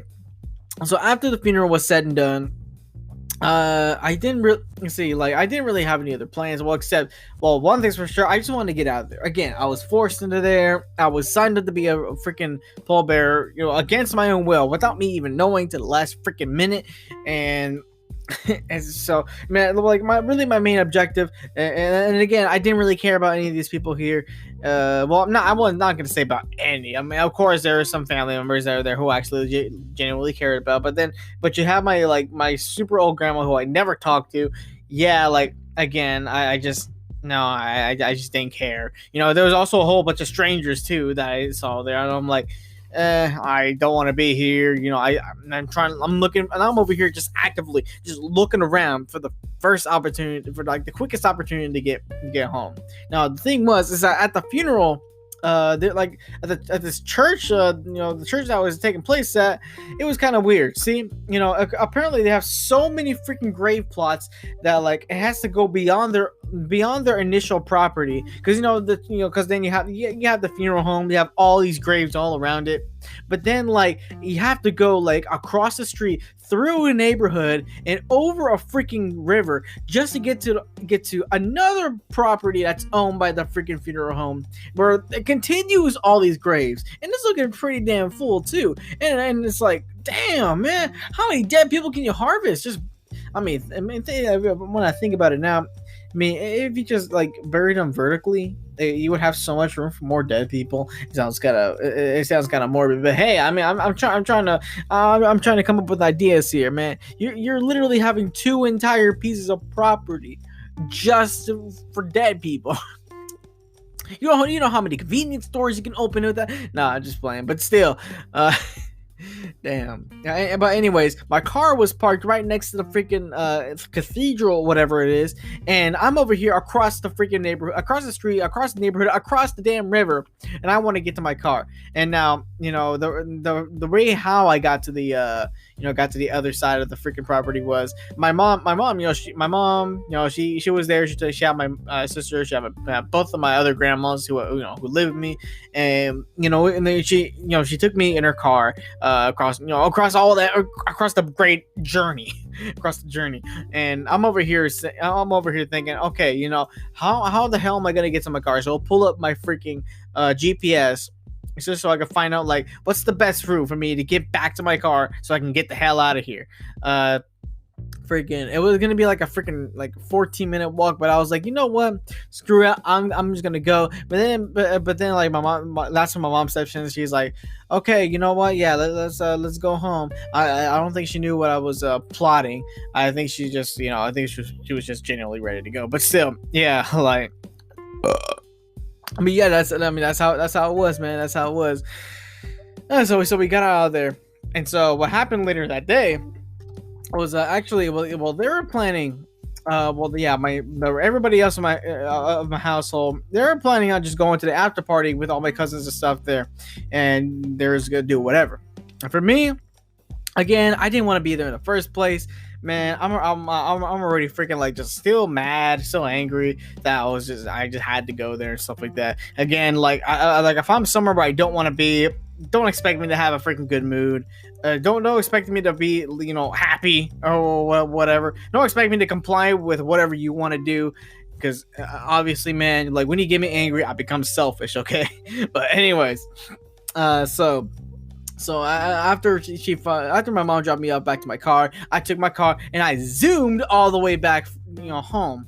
I zoomed on the freaking freeway all the way back home, and then that's whenever I called up my boy Caleb, and I'm like, hey, let's do something. It's freaking Saturday. Let's hang out like we usually do on freaking Saturdays. So he came over. He came over. I brought my other posse over, and we were just having a good time, just hanging out, like chilling like normal. That day we made some pizza boats. So if you don't know what a pizza boat is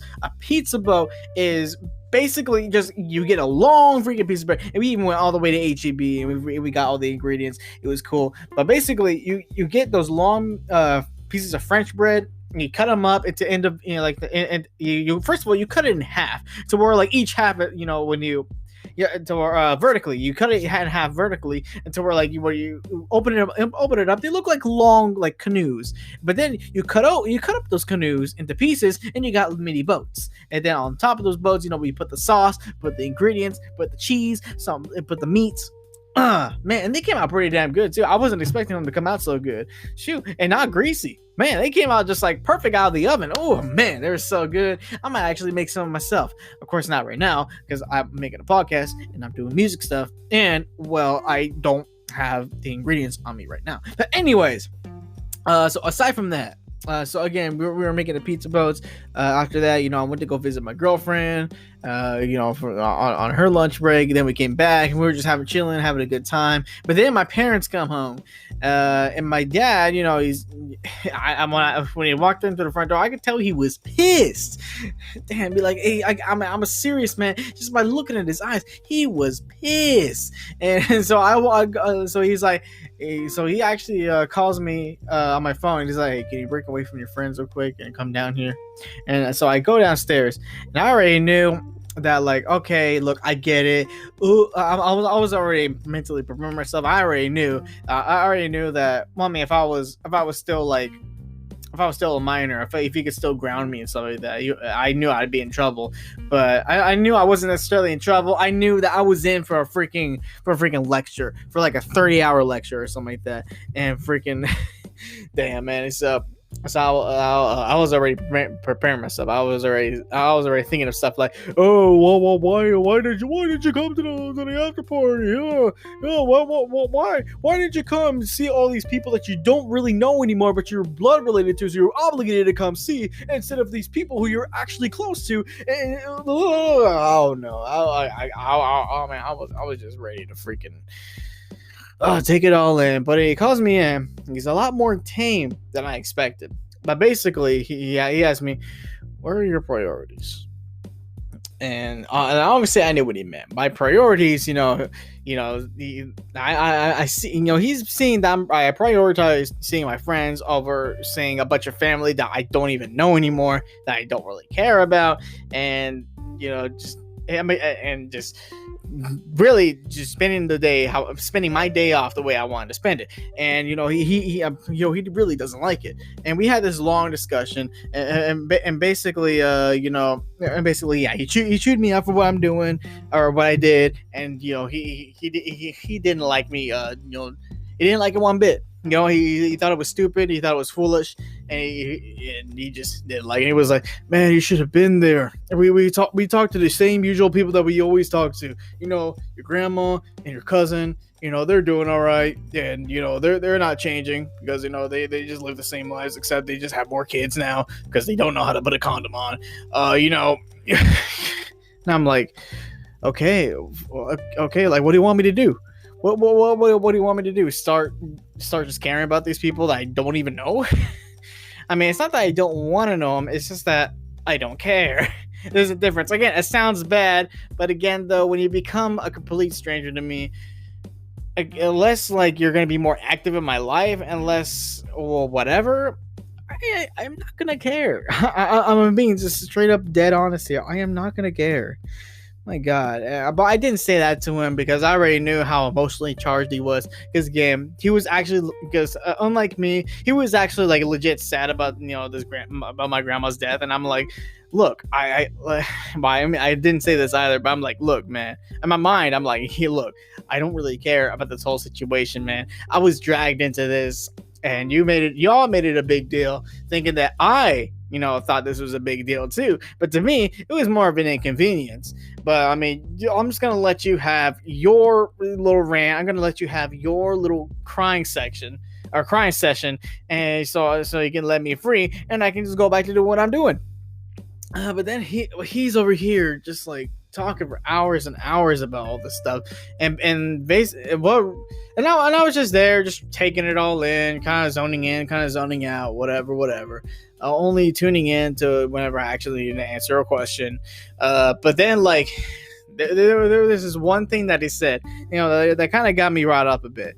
And so he was like, I bet you're still going to that church, or I bet you're still going to the old church because all your friends are going there. And that, okay, let me say this. There are a few things that can either get me offended or that can either get me, actually like riled up. And so the first thing, one of the things that actually gets me offended is if you talk smack about video games. I mean, I'm just honest. It's stupid. It's insignificant. But that's what gets me offended.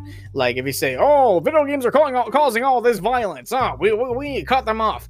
Ugh, what the hell? But anyways, but the other thing is when you assume that when you assume that I do the things I do, that I base all my life decisions, when I base what I do and don't do, where I go, where I don't go, based only off my friends, or based off only off video games, based off only off these little things that don't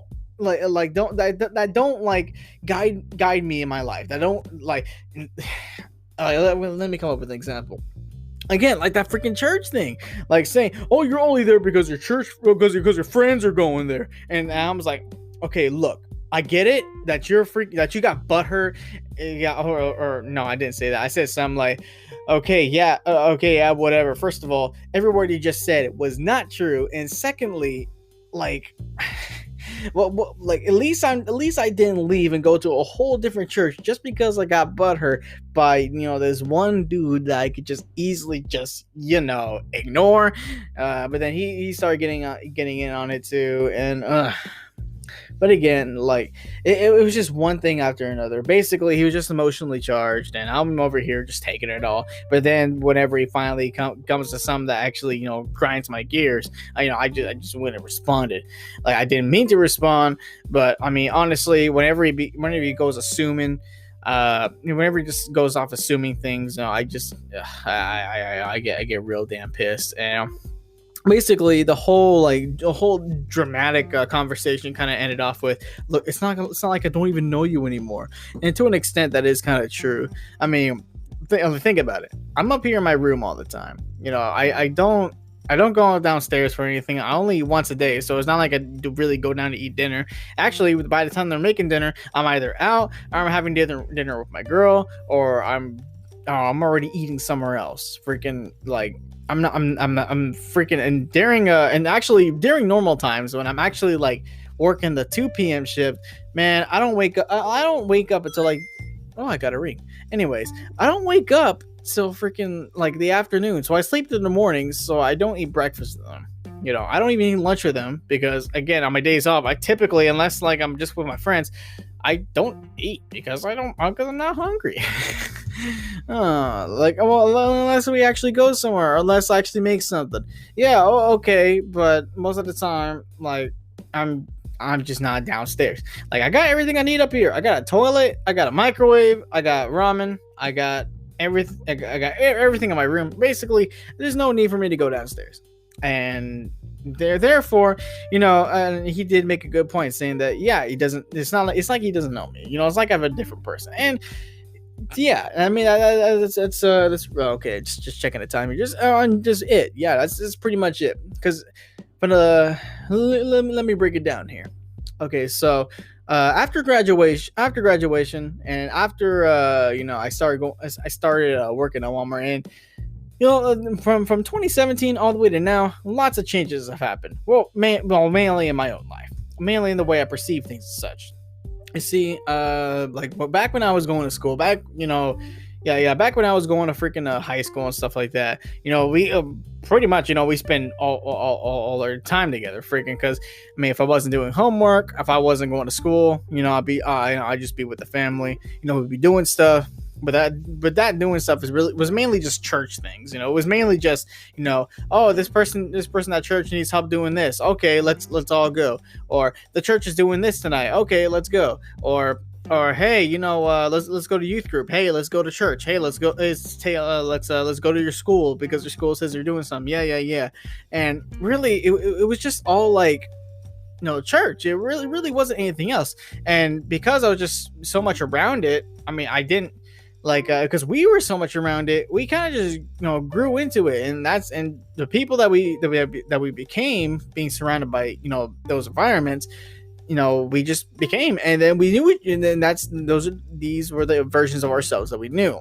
But after I started working, after I went through many, I say many, but it's just quite a few life changes in my life, like changes in mentality, changes in how I perceive things. Like I went through a small but definitely impactful wave of depression, which in this wave of depression, I went through a trial in which basically I'm over here. Obviously, I can see myself changing. I'm not that kid from high school anymore, but at the same time, I'm also not. What do you call it? At the same time, I am not, I'm becoming this person who I seemingly not am, but I'm just becoming. And that person I was seemingly not am, that I was afraid of becoming, was who I am now. And who I am now is definitely, oh, well, I make it sound like it's a bad thing.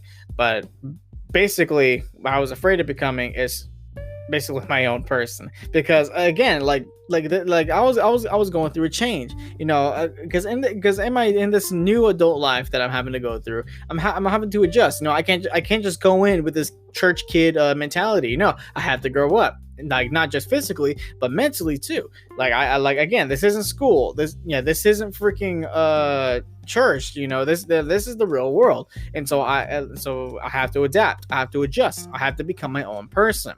And during this phase, during this phase of change, during this era of just reconstructing myself into who I am now, I really started questioning myself about things like, why do I want to be a parent? Why do I say I want kids and stuff like that? And I look deeper into things like that, and I'm like, okay, maybe I actually don't want that. I say stuff like that because it just appeals to other people.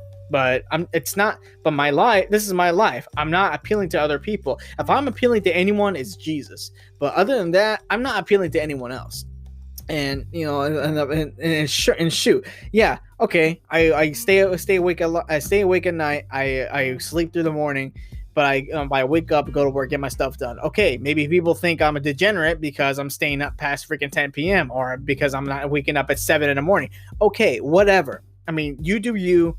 Like, let me do me, because my life is different from yours. I'm not a normie like you. I have my own things to do. I have my own interests. I have my own beliefs. I even question my beliefs too. Like, why do I believe in God? When I thought over it, I now know the reason why. And I not only that, I truly, I truly put my faith into my heart, into my actions, to my words. Like, even now, I'm over here, sound like a freaking jackass, but still, like, again, this is just me becoming me again.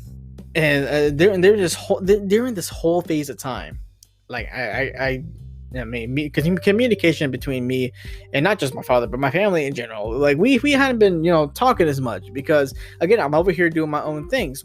My schedule completely, drastically changed. How much we're around together, and different environments definitely had us grew apart into different people. And because he's still, like, even to this day, even after, even after all is said and done, he's still more familiar, with the 2017, pre-graduation me than he is, with current me, the one that's, trying to grow up, the one that's trying to, learn and adapt and adjust into this world, and it's just, and it's hard and it's rough, because he expects me, to be this way, but I'm actually this way. And it's kind of sad, but at the moment I just wasn't thinking about it. I really wasn't. But anyway, so we go on. I let him have his, little tantrum. I go back upstairs, and things are just going by like normal. But then, some major things go on. Well, actually, no, wait. This is before that goes on. So about maybe a week later, about a week later, damn, I forgot in the context of what was going on. Okay, yeah. So what was happening was I was just hanging out, chilling with my friends, and then this was another day off, and my dad calls me up and he says, "Hey, remember that talk we had? Let's spend some time together. Let's get to know each other." And I'm like, all right, I guess I wish you would have told me this before, I was already out and about with my friends. But whatever. So what I do is, I jump my friends up back at my boy Leslie's house, and I'm like, you guys can just chill without me, for now, and I'll come back around 10 p.m. because that's, because I know they're gonna be asleep by that time, and I already know we're gonna be hanging out till like 3 a.m. or something like that. So, it's already had that plan. So after I dropped them off, after I had lunch with my girl, I came back home. And I was like, okay, let's do some of this family bonding time that I hadn't really done in a while, and and we didn't really do much other than watch a movie and just have another deep conversation. But then this conversation, we actually began to because he wasn't emotionally charged. I know he wasn't pushing any of my buttons. It was a much better situation than it was on the day of that damn funeral. But anyway, so moving forward, so here we are, just having a civil conversation. We're just talking about the changes in our lives, and it just what, and let's see, oh yeah, and so what makes us different from each other, and what makes us tick. That like. For example, what do my parents do that pisses me off, and what do I do that pisses them off? We just discussed our differences, and we did this not just so we can learn how to approach each other next time, but more so because again, this is family bonding, because this is me, talking to them talking to me, and we're trying to get back to being closer again. Now, again, we're having talks more often now, but still, it's not like all the time. But whenever there's an open time, yeah, I'll just come downstairs and we'll just have a nice conversation.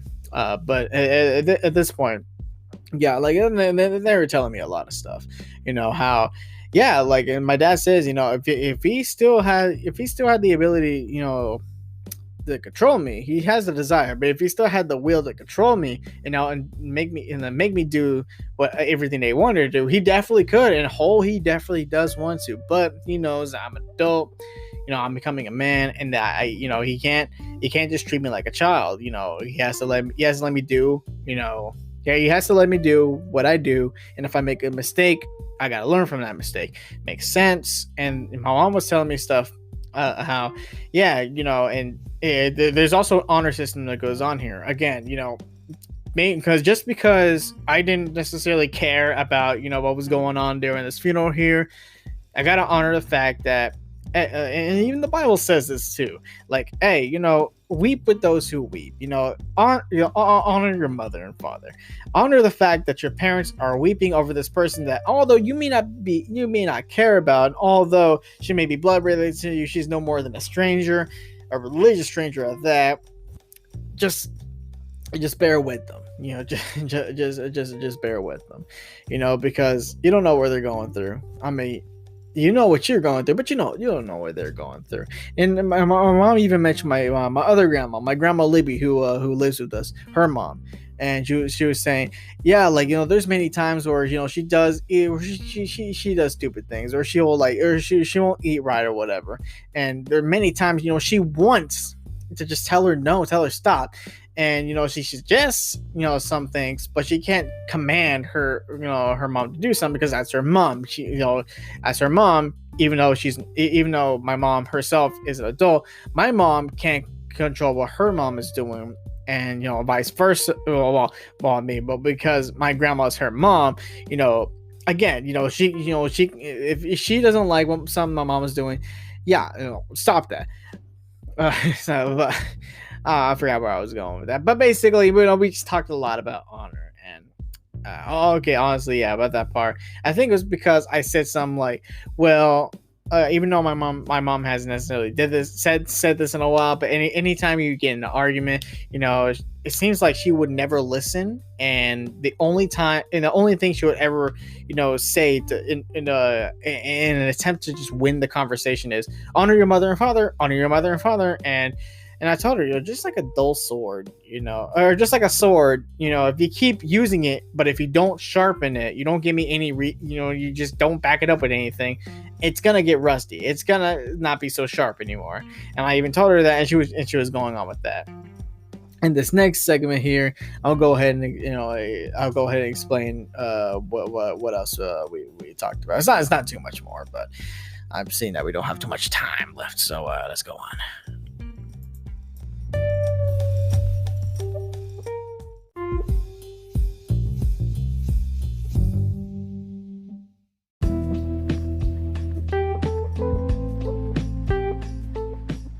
Okay, so here we go. Yeah, sorry for the constant, again, what you call it, the constant segmenting of all these freaking of all these segments, because I'm actually recording off the Anchor app on the computer, and it only lets me record for 30 minutes at a time for some reason. Although I could just use the freaking Audacity, but then again, I've already gone this far or whatever. But anyways. So what's going on now? Okay, so what I was telling my dad during the whole conversation is that I'm just gonna be straight up honest. Look, and this is pretty much like, and there's a bit of reasons why I don't talk to you, and yeah, like I discussed it before already. Yeah, so there's the whole difference of schedule, difference of interest, difference of just personality. But then like there's the more closer to home this stuff. Like there's the fact that, well,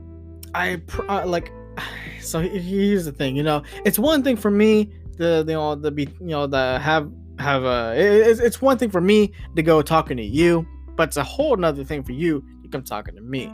And because I believe that if you're gonna have sex, have a child, and that child grows up, then you should take you should take responsibility, and not just taking care of your child, but also communicating with your child. I mean, come on now. You chose to have that child. Like, you of all people should be the first, to communicate with them.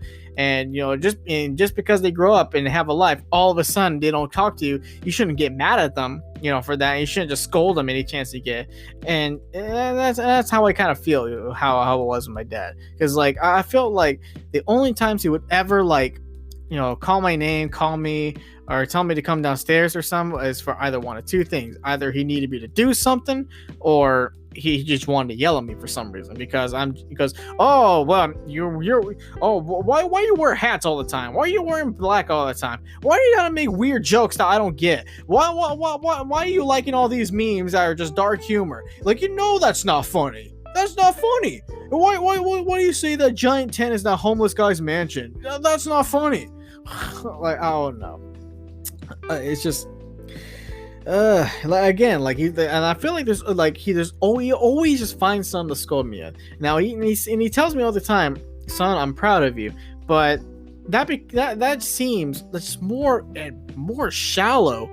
It just doesn't feel like anything anymore. When you tell me that, then literally like the same day you're like you only reference all like the bad stuff I've done. All the times I've screwed up, all the times that I failed, and anytime I do something good, you're like, you can do better. Or I mean, well, not like in a coach sort of way where it's more meant to motivate you. No, like if anytime I do something that pleases him, anytime I do something that he would normally be proud of me for, he's like, why didn't you do better? Why you could have done it fast. You could have done it faster. Well, why didn't you do it this way? That you could have huh? And why didn't you do this? Why didn't you do that? Why isn't your work as good as my expectations? Why are my expectations so damn high? I don't give a damn. But why didn't you do this? Like that's the way I feel, And when you put me down all the time, and when you like only communicate me when you need something, or when you just want to yell at me for something like that, do you really think that makes me want to talk to you? And on top of that, like.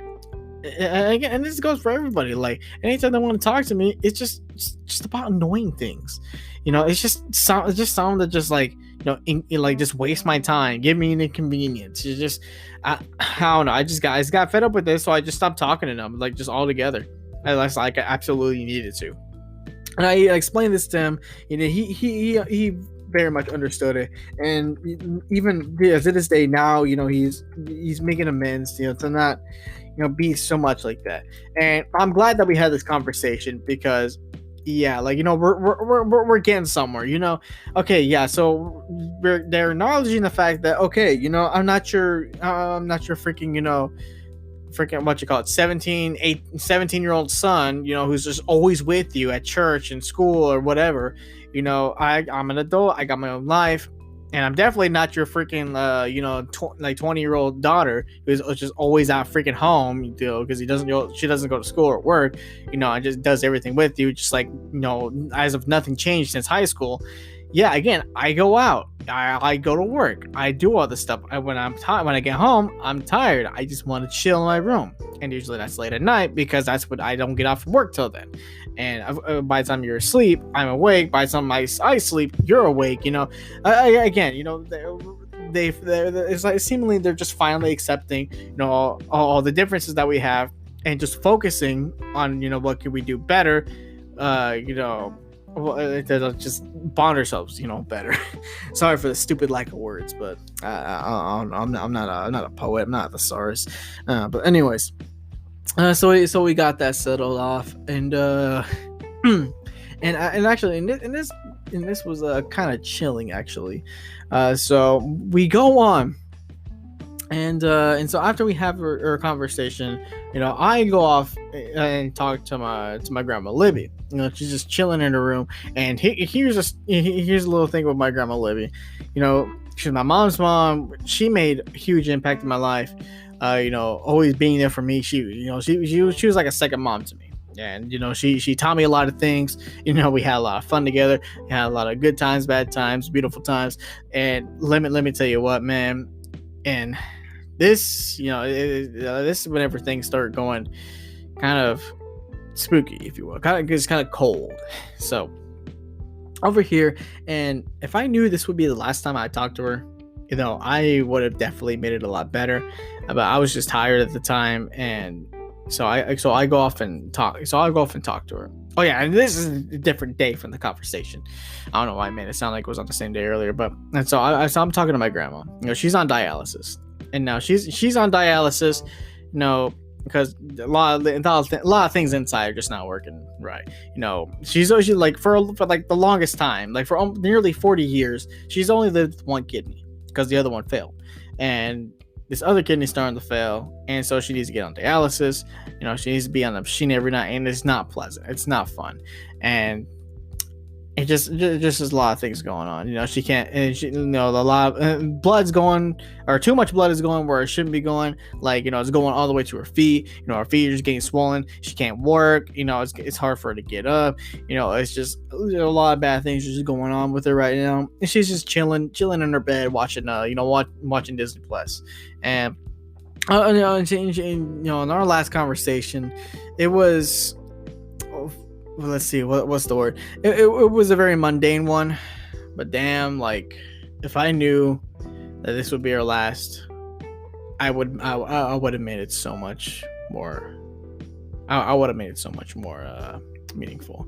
But literally, it was just a small conversation. Like, she saw my mohawk, she said, "Hey, cool haircut, dude," and yeah, and we were just having little small talks here and there, and then she was asking me, what order should she watch the Avengers movies in, and I tell her, well, you can watch them like this, you can either watch them like just the Avengers movies, or you can watch all the movies that go in between, and just a small conversation like that. But God, the next day though, shoot, it's. So actually, not even the next day, man. Like freaking, like later that night. Shoot, actually, wait a second. Oh yeah, it was the next day. So man, the next day, man, freaking, I'm just chilling with I'm just chilling with my boys. We're watching a movie, and and then my freaking my sister calls me, and it's like around like 1-2 in the morning when she calls me, and she's like, "Where are you? They're taking grandma to the hospital." I'm like, "I'm at Leslie's house," and they're like, why aren't you here?" And I'm like, I didn't think I needed to be there. But then she tells me, "Yeah, Granny's going to the hospital. Something's wrong." And so again, there's nothing I could do. They're already taking her to the hospital. So I just try to, be at ease, be at peace, just chill in my boy's house, or just watching the last Harry Potter movie. And so I come home, and I just had an overwhelming sense of fear. Not just fear of, why she could be going to the hospital, or what I could expect, to go on later on. It's just, I don't know, just a negative spirit was just freaking affecting me, man. Like, it just didn't feel good. So I went to bed. I went to work the next day, and so I it wasn't even halfway through the day yet. Like my lunch break hadn't even hit yet. But then my dad calls me. So I pick it up, and I'm in the middle of the aisle. I'm working on a pallet, and he's like, and I can hear in his voice, he's crying. He's like, "Is there any way you can come home, spend some time with us right now? Like this is really rough right now." And so I drop what I'm doing. I tell my boss, "Hey, something's going on. Stuff is getting real heavy. I just need to go. Like, I don't care if I have to use PTO. I don't care if I get in trouble. I need to go." And so she lets me go. And damn, man. So I was shaken because I already knew this is 2020, man. A lot of crap has gone down in 2020. Not good, not good stuff. No, bad stuff. Lots of bad stuff. And I already had a feeling of what was gonna happen.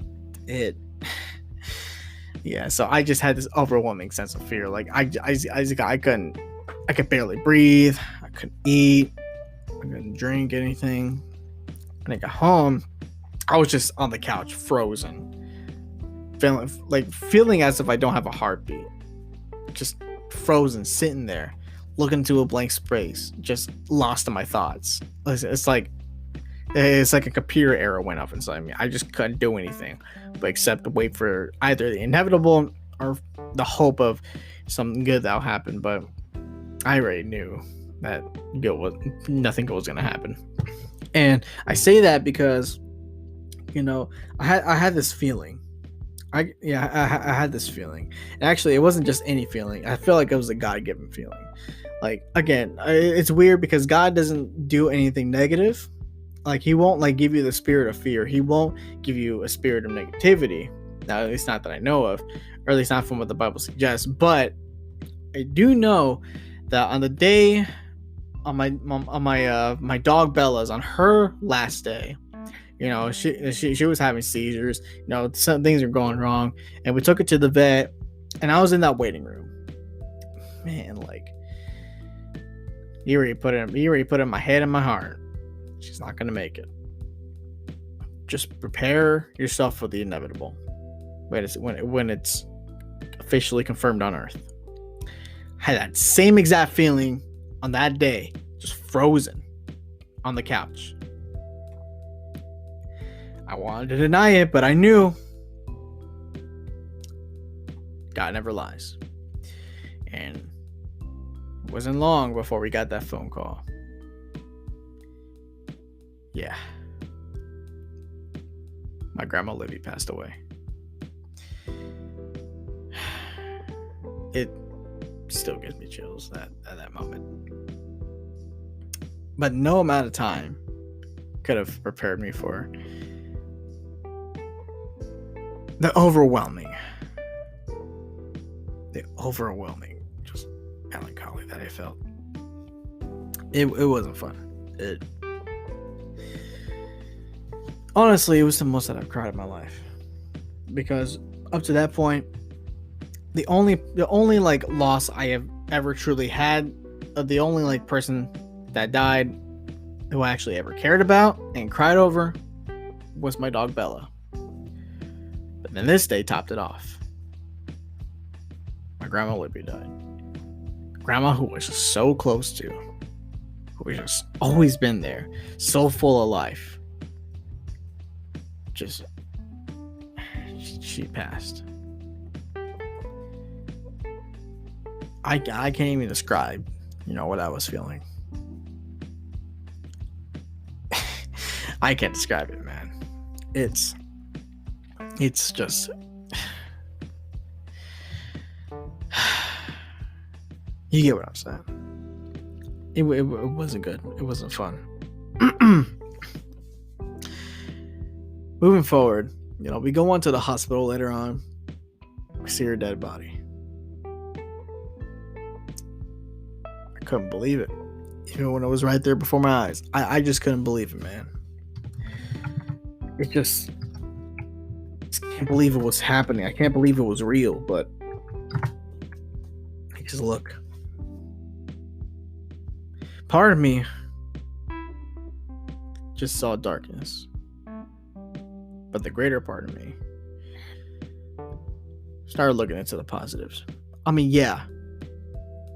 She was one of my favorite family members. One of the greatest influencers in my life.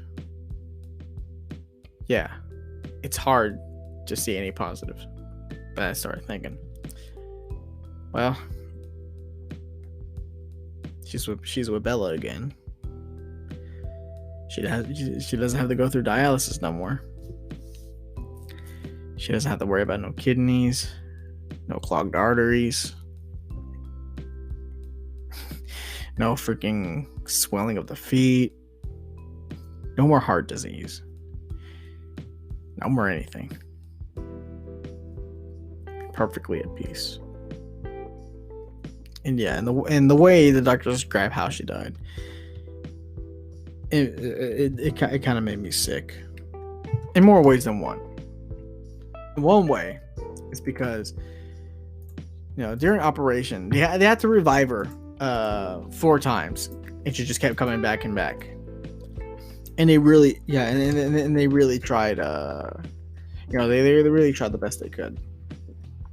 But she ended up dying because, well, first of all, again, she had heart disease. We didn't know about that. And she had 8 clogged arteries. We didn't know that either. And, amongst all the other problems she was having. But the final blow was that she choked on her own blood during operation. And that was just the final blow. And the other thing that made me disgusted was the fact that amongst all these other things that have obviously killed her, they labeled that son of a gun as a freaking COVID death. I'm like, she got over that 2 weeks ago. Like, it's not a COVID death. Like, you see how she died. It's clearly how she died.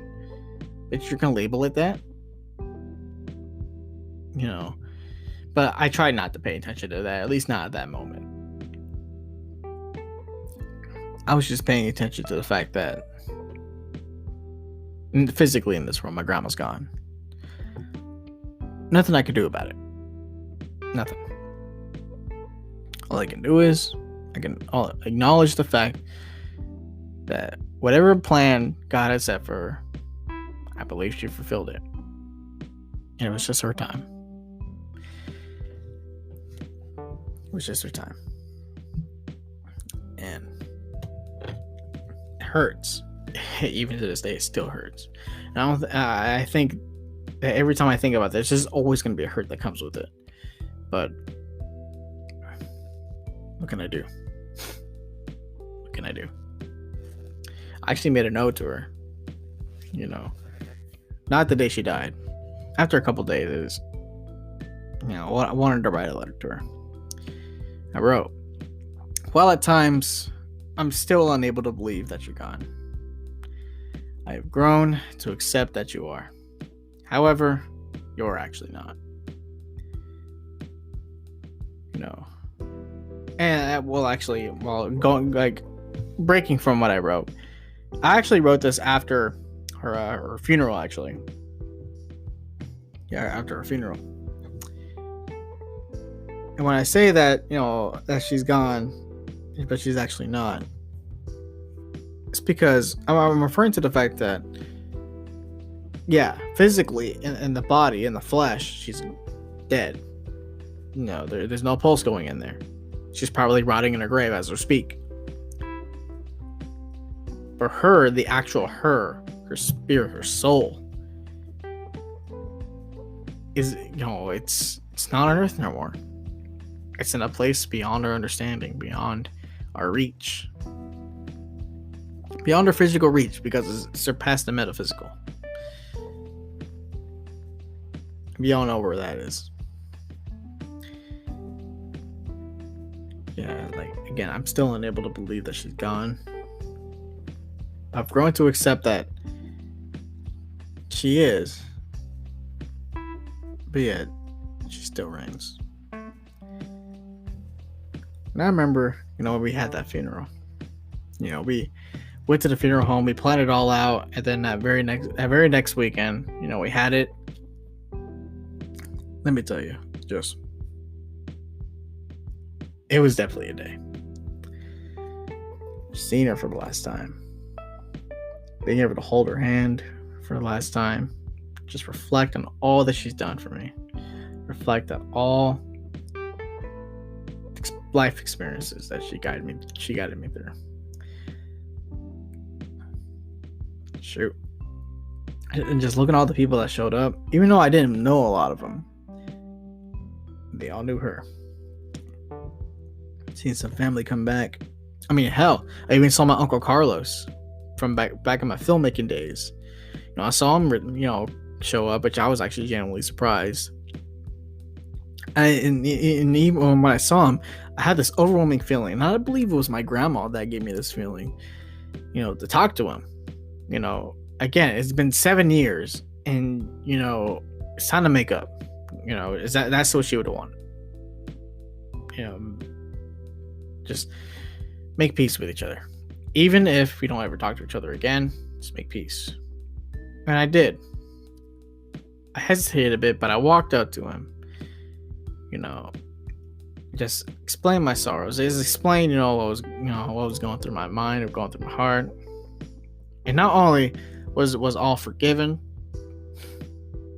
yeah, our next conversation after that, it was as if we never skipped a beat. And I thank my grandma for that. But it was a rough funeral. Yeah, we got to, get together with some family again, and some family that I actually knew, some family that I actually, cared about too. But like, just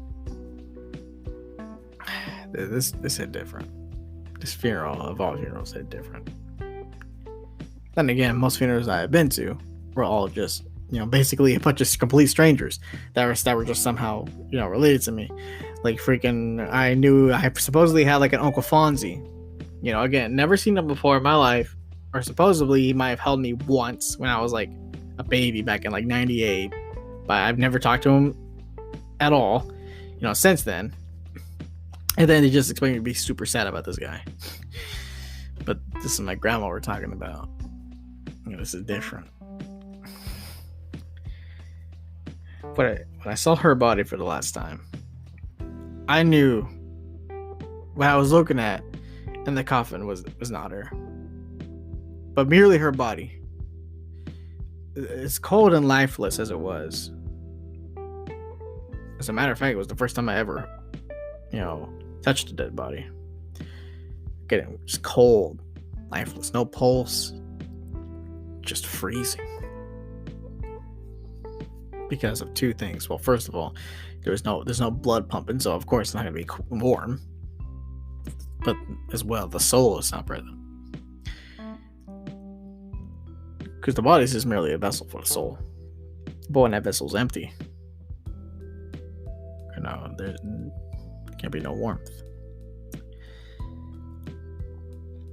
And truly, yeah, she's no longer here with us in physical form. Her soul now resides with the Father for eternity. In addition, as she passed into the next life, as her soul left with Christ, and as her body ceased to breathe, I feel like I've acquired her spirit. And by what I mean by that is when I acquired her spirit, everyone's got a soul, but everyone's also got a spirit. Now, people usually use those terms interchangeably, but the way I see it, there's a soul and a spirit. Your soul is who you actually are. Basically, for lack of better terms, your ghost. But then your spirit is what makes you who you are. Like, just not something that goes beyond personality, something that goes beyond, just work ethics or sense of humor or anything like that. Something that goes beyond that. But I feel like I've acquired her spirit. I feel like she passed it on to me. Spirit. See, because I feel like I've always had a fighting spirit. I'm always ready to go on, to keep going. No matter how rough the situation gets, I'll keep fighting till the very end. But her spirit, yeah, I feel like I've acquired her spirit of influence.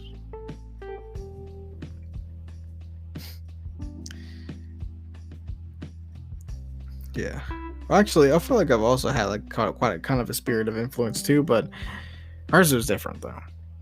So different. She was able to just get along and talk to all sorts of people from all sorts of backgrounds.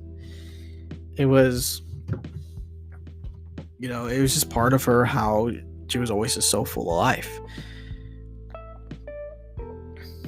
And as I feel like I've acquired her spirit in me, because she and I, we were very similar in many things, from how we think, how we perceive things, to our taste in music, our worth ethic, how we affect those around us. And now that I have her spirit of impact, that's what I was thinking of, impact, because she impacted so many people's lives. Whether it was just whether it was just being a driving force behind behind someone's motivation, whether it was just being the voice of reason, or just being there, just having a good time, whether she was bringing the light of Christ to someone or not. It's the spirit of impact. That's she impacted everyone she met, and I feel like I've acquired that spirit, and if I apply it, I can make an impact too with people. And with an addition to my spirit, to my fighting spirit, and the spirit of influence that I also have, I believe that her passing has played a crucial role in God's plan and purpose for her life and as well as mine. I don't know God's plan and purpose for her life. Didn't know. But seeing the fruits of it all, it must have had been something to do with reaching to other people, from having fun with them, laughing, speaking, fellowship, as well as just showing them who Jesus is. I believe that in her last year, last months, last weeks, even her last days, she's completed her God-given mission, and so he has taken her back home as a result. Hell, I also believe that her passing was also a part of God's plan and purpose for. Actually, I already said that already, but you know what I mean though. I can't emphasize it enough. It's just the timing of all. It couldn't be any more obvious. I mean, me and my family just learning how to, like me and my family just learning how to freaking just communicate with each other again. To just talk to each other, just bond. And then she leaves and just reiterates just how important that stuff is. It's something else, man. It's just something else. She's helped rekindle my faith, my relationships, and she's also reminded me who I'm supposed to be. She's guiding my mom into a new era, and where she'll have to learn and grow, without her assistance, and how she'll be leading into the new era, for the rest of my family, because she's leading, my dad and my sister into to the new church, into the new, it's a new spiritual movement within within the household. And these past weeks have been an emotional roller coaster. Actually, this past month has been an emotional roller coaster. Well, really just those past weeks. After that, it's not as emotionally crazy, but now the ride has ended. It's time to move on and go forth. It's God's next move for all of us. I want to thank my granny. It's been a wild ride, but this is where we must part ways. For a short while, of course. Until then, I pray that she keeps Bella occupied while we make our way back to her. Yeah, that's all I have to say about that.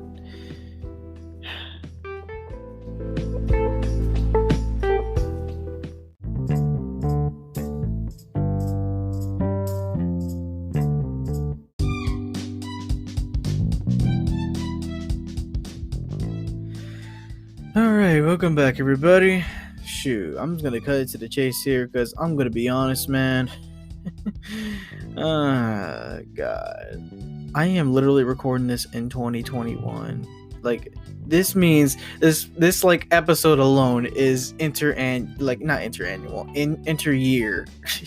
inter-yearly, man. But whatever. I just got a little bit to talk about left. Okay, yeah. So, anyways. Okay, so the whole situation with my grandma dying and stuff, it was a rough thing. But you know what? I believe that it was. I think I talked about this a little bit in the last segment already. It sucks whenever you're recording freaking like in between long periods of time. But anyways, so the reason why I say that, I believe that my grandma's death was more something tied to God's plan. It's because I'm gonna be honest, I was feeling kind of low in my faith. So to be honest, I'm not sure where exactly it started. Might sure know where it ended. So I went through this kind of like a little drought in my faith. It was kind of a low point, and I just felt like I just felt like I was kind of like God's, what you call it, like, I don't know, is torture toy. I don't know. I don't know, like, what, I don't know how to like explain it, but I mean that's what I'm doing right now. But I felt like, I don't know, I felt like I was God's laughing stock. Like, I felt like, I mean, he didn't really care what happened to me. Because so many. I think it started off with little things, but then it just kept on rolling, and then as little things build up, it kind of it starts affecting you more and more. And I just felt like just God didn't really care, and that I'm like, okay, well, I'm he's still my Lord and Savior. I'm still gonna do things for him, but I don't really expect him to bless me. I don't really expect him to do any of this stuff for me. But he's a guy, he's God and I'm not, so well, what else can I do, so I was just I was in kind of like in that phase for a bit, but then it really came to a close. My grandma, when she passed away, because to be honest, I don't know, it's just something weird. It's something strange, man. Like, I felt a change, I felt a change, like, just the timing of it all. Like, I think I explained this in the last segment, but I'm gonna retouch upon it again. But just like the timing of all, how it kind of like it put my family back on basically talking terms again, because we just weren't talking very much. It just really reinstated that, what you call it, no matter what happens, it's all, God does it for, not only his glory, but for our growth, for our development. And I think it's from that growth and development. Sure, it hurt. I mean it still hurts. Like, I still can't think about it I still can't think about it without crying. But at the same time, like, her death made me realize that our time here is short, in that I gotta do what I gotta do. And then she did her purpose. She did her work for God's plan, and God took her home. And and he still needs me to do the same, and I am gonna do the same. And shoot, and I don't know, man. I don't know. Just like, I don't know why, but it just got me out. It got me out of that phase. Like, I had it in the tip of my mind, but then I don't know, I had a brain fart. Like, it blanked out. It'll probably come back to me later. But honestly, just how it affected everything, because like it was after her death that things started patching up again. I think that's probably it right there. Things started patching up again, and it rekindled something in me. It rekindled something in me. It's kind of strange thinking about it, but I don't know. I feel like that's how it was. So I don't see myself as God's little torture toy anymore. But now I see that. I don't know. It's kind of hard to explain. I don't know. Like I said, I'll probably touch upon it later whenever my brain fart goes away. But anyways, let's see.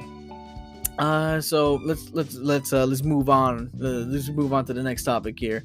Okay, so now we go on to the rest of this month of madness. Now, the rest of this month of madness goes on to the near loss of my job, because you see,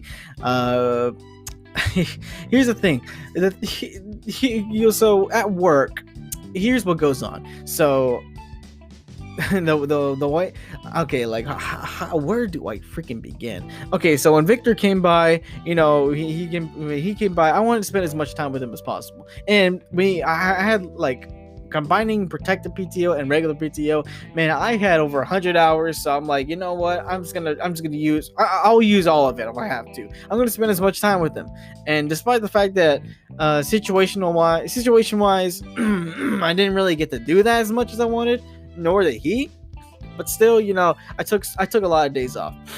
But what happened was that apparently, according to my job, I didn't call out correctly. Okay, so you get these things called occurrences. Occurrences, simplified, there's strikes against you.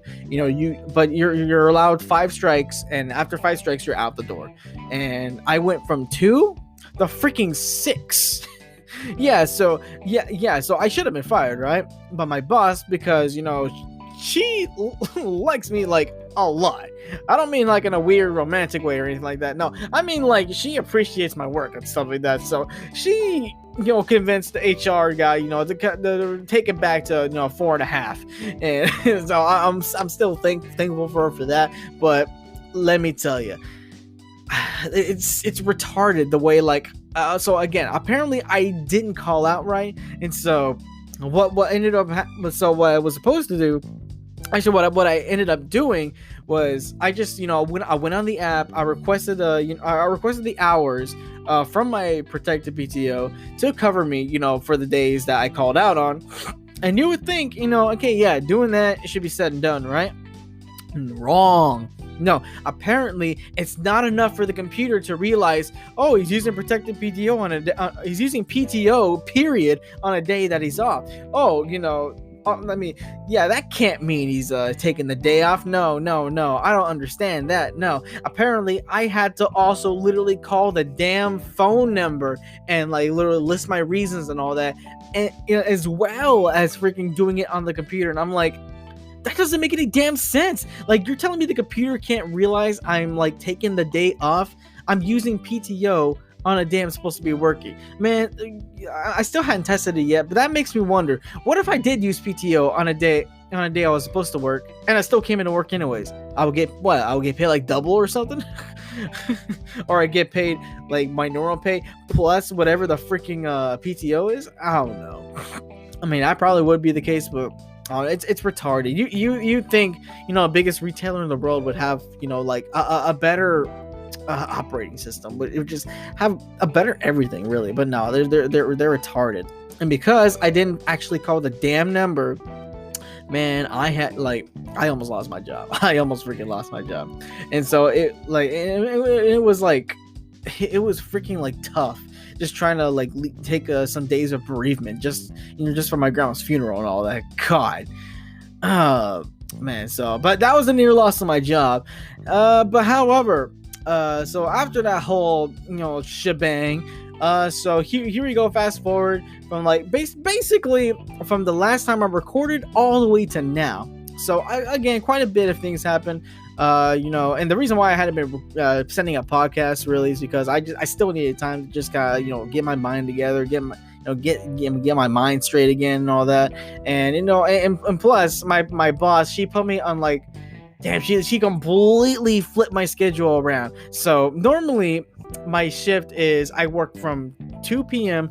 to 11 p.m. Well, I don't actually leave at 11 p.m. No, I stay till my job is done, and sometimes I even do a bit more. So I'm usually staying between midnight to 3 a.m. On those nights, and it works out for me because normally I stay up to freaking 6 a.m. to 7 a.m. anyways, and I go to bed at freaking and I go to I go to bed at freaking 6 to 7 a.m. and I wake up at freaking 12:35 p.m. And it works all good, because I sleep through the morning, I'm awake all night, I'm awake all day, it's all good, it's perfect, right? But my boss decides to put me on the truck shift. Oh my god, such a big change, man. I can't even stress to you how drastic the changes. So instead of working from 2 p.m. to 11 p.m., I'm working from freaking 11 a.m. to 8 p.m. Now you would think that sounds kind of good, right? Because 8 p.m. I mean instead of leaving at 11, you're leaving at 8, right? Well, here's the thing with me. I like to get my hours. I only work 4 days a week, so typically I try to stay at least 10 hours, just so 4 10-hour days, 40 hours, there you go. If I get any more than that, hey, hell yeah, overtime. So for me, I'm clocking in at 11, but I'm not leaving at 8. No, I'm leaving at freaking 10 p.m. Which is still actually pretty early in comparison to how I would usually get out. But here's the thing though, like staying from 11 a.m. to 10 p.m. is literally the same amount of time. It's the equivalent to freaking coming in from or having a freaking shift from 2 p.m. to 1 a.m. It's the same amount of time. I'm even getting the same amount of sleep too, because this new schedule, like usually this truck shift, they would my boss would usually put me on it for maybe 1 or 2 days out of the week, nothing more, nothing less. Usually typically on a Friday and a Tuesday. But no, she decides for some reason, I believe it might be just for the holiday season, from literally basically the rest of the year and even a little bit into this new year, man. God, I mean, it was fun. I'll tell you that. It was super fun. And let me tell you why. So usually on my afternoon shift, so basically literally ever since the pandemic started, they just had me in the same aisle, and I got the hang of that said aisle, freaking the juice aisle. Literally I've gotten to a point to where I can do that aisle with my eyes closed, given if there are no customers there, because literally I've gotten to the ebb and flow of it, literally it's just all emotionless motion. I what was that saying called? I've gotten in with emotions, and I didn't really mind it at all, because literally because I'm doing the same thing every single freaking day. My body will be working, but my mind will be in La La Land doing whatever, jamming out to the music, until a customer says, "Oh, can you help me with this?" I'm immediately my freaking dozing out goes away, and I'm like, "Oh yes, how may I help you?" and stuff like that. But anyways, so God, and it's so monotonous, but I didn't really mind it all too much, because and two, the entire day, I'd just be in that one aisle by myself. It would take me all day, because it's quite a bit of stuff. You get 3 Titan pallets, pallets that are at least I think 7-8 feet tall, and then I get maybe 1 or 2 pallets from the other side of the store, from the GM trucks, and I gotta bring those in too, and then I gotta fill the water. So I mean, for a single person, yeah, it's an all-day job. But at the time, I was I'm pretty much was the only person that could do it within a day and actually do it right. But let's see. But then here comes the freaking morning shift. Now the morning shift, I like it a lot. At first I didn't really like it, because I hate waking up early. My body just wasn't used to getting up in the morning anymore. This job has literally trained me to become a freaking night owl, and all of a sudden you're asking me to be a morning bird. Well, I mean, it's not too early of a morning bird. It's 10 p.m. I mean, I'm not 10 p.m. It's 10 a.m. I mean, it's 10 a.m. It's not like I'm waking up at freaking 6 or 5 like everybody else. But still, man, I'm so used to going to bed at 6 and 7 a.m. Only to now be waking up 3 hours, after the fact, man. So I had to come up with a new sleep schedule. Basically, I'm staying awake for the same amount of time. I'm staying awake. I'm sleeping at around 4 a.m. and I'm waking up at 10:30. So just so I can make it to work on time. My God, it's literally got to the point to where my body is now used to this new sleep schedule, and as well as it's still also used to the old sleep schedule too. So it's almost like I could change up on the fly. But if I'm sticking to one sleep schedule for too long, now I can't. Physically, it's almost impossible for me to stay up past 4 a.m. because now that's my new 6 a.m. Because it's hard to kind of stay up past that point. And sometimes I do, sometimes I don't. Actually, I remember I only got 3 hours of sleep by doing this. But I went to bed around 6 or 7. It was somewhere around that point. And the reason why I was up so late whenever I had to go to work at the freaking 11 was because I really needed, I really wanted all these songs on my Walkman, all these new songs, freaking So I downloaded everything, did the whole like downloading process all in one night. And oh my god, I was so tired the next day, or I mean not the next day. I was so tired when I woke up and went to work, but it was so worth it because I had so many new jams. Finally had freaking songs like Blinding Lights on my freaking Walkman. Oh, it was so nice.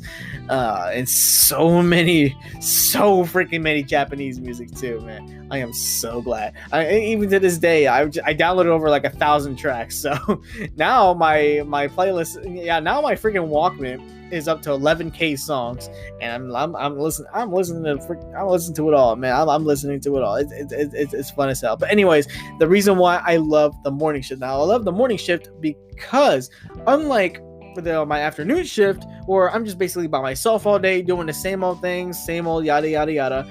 And the 10 p.m. And the freaking 11 a.m. shift, and things are a bit different. So again, I'm back to going to the trucks again, except doing it a lot earlier. But except like it's me and a crew, and now I'm an introvert. I prefer to work alone. But when it comes to the truck, yeah, man, I mean I love my buddies back there, man. Shoot, they're really cool. Shoot, like we get along really well. We work really well. Shoot, like we demolish the truck because with me and the two other regular people, man, we're like the dream team. And then we got occasional other like 3 or 4 other people that come in, let's say on different days, but basically we make a complete team. We demolish the truck, we demolish everything else. But here's the thing though. So earlier, I mentioned that I stay to 10 p.m. I try to get those extra 2 hours. Now you would think, well, shoot, how much can you possibly have, if you're scheduled to leave at 8 p.m.? Well, here's the thing. The only negative is that at 8 p.m., all the truck guys leave.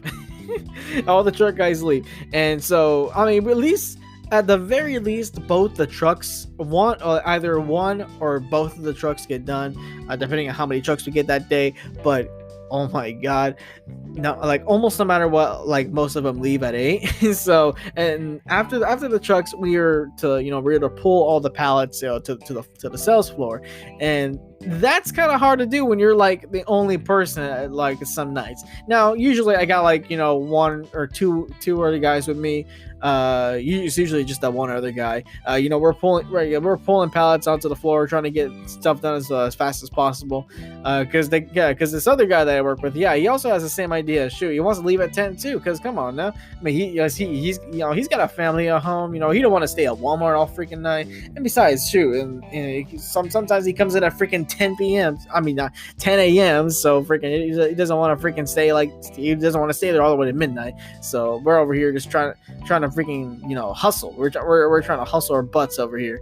But and it all works out fine because with so many pallets to pull, with so much back room to clean, god, like it really does take up those 2 hours. And even like earlier today, shoot, I stayed all the way to like almost 11:30 because there was just so much stuff. And today I was actually like the last person to freaking leave because like now they're having an issue with overtime. They're like, don't stay over your shift. But I'm like, well, if I don't stay over my shift, nothing will get done and you'll yell at me. So what do you want me to do?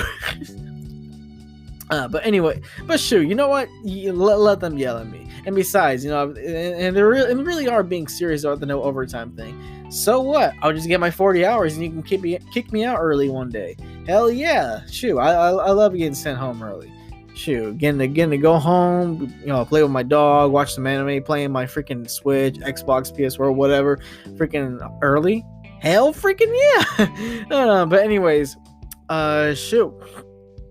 Yeah, so that's the morning shift. Shoot, so the morning shift, I'm basically working with a bunch of buddies, and I'm doing a whole bunch of physical work, and it's great because I get to be in the back room all day, don't have to deal with customers really at all, and I get to just blast music all day back there. And I'm not the only one that blasts music. Freaking like, yeah, the other guys they blast their music sometimes too, and shoot, I get to listen. It's like that back in the old days where I get to listen to whatever they like, and shoot, it's great. We're introducing each other to to like all these great songs that we didn't know we each other had. But anyways, So that's the kind of change of plans here.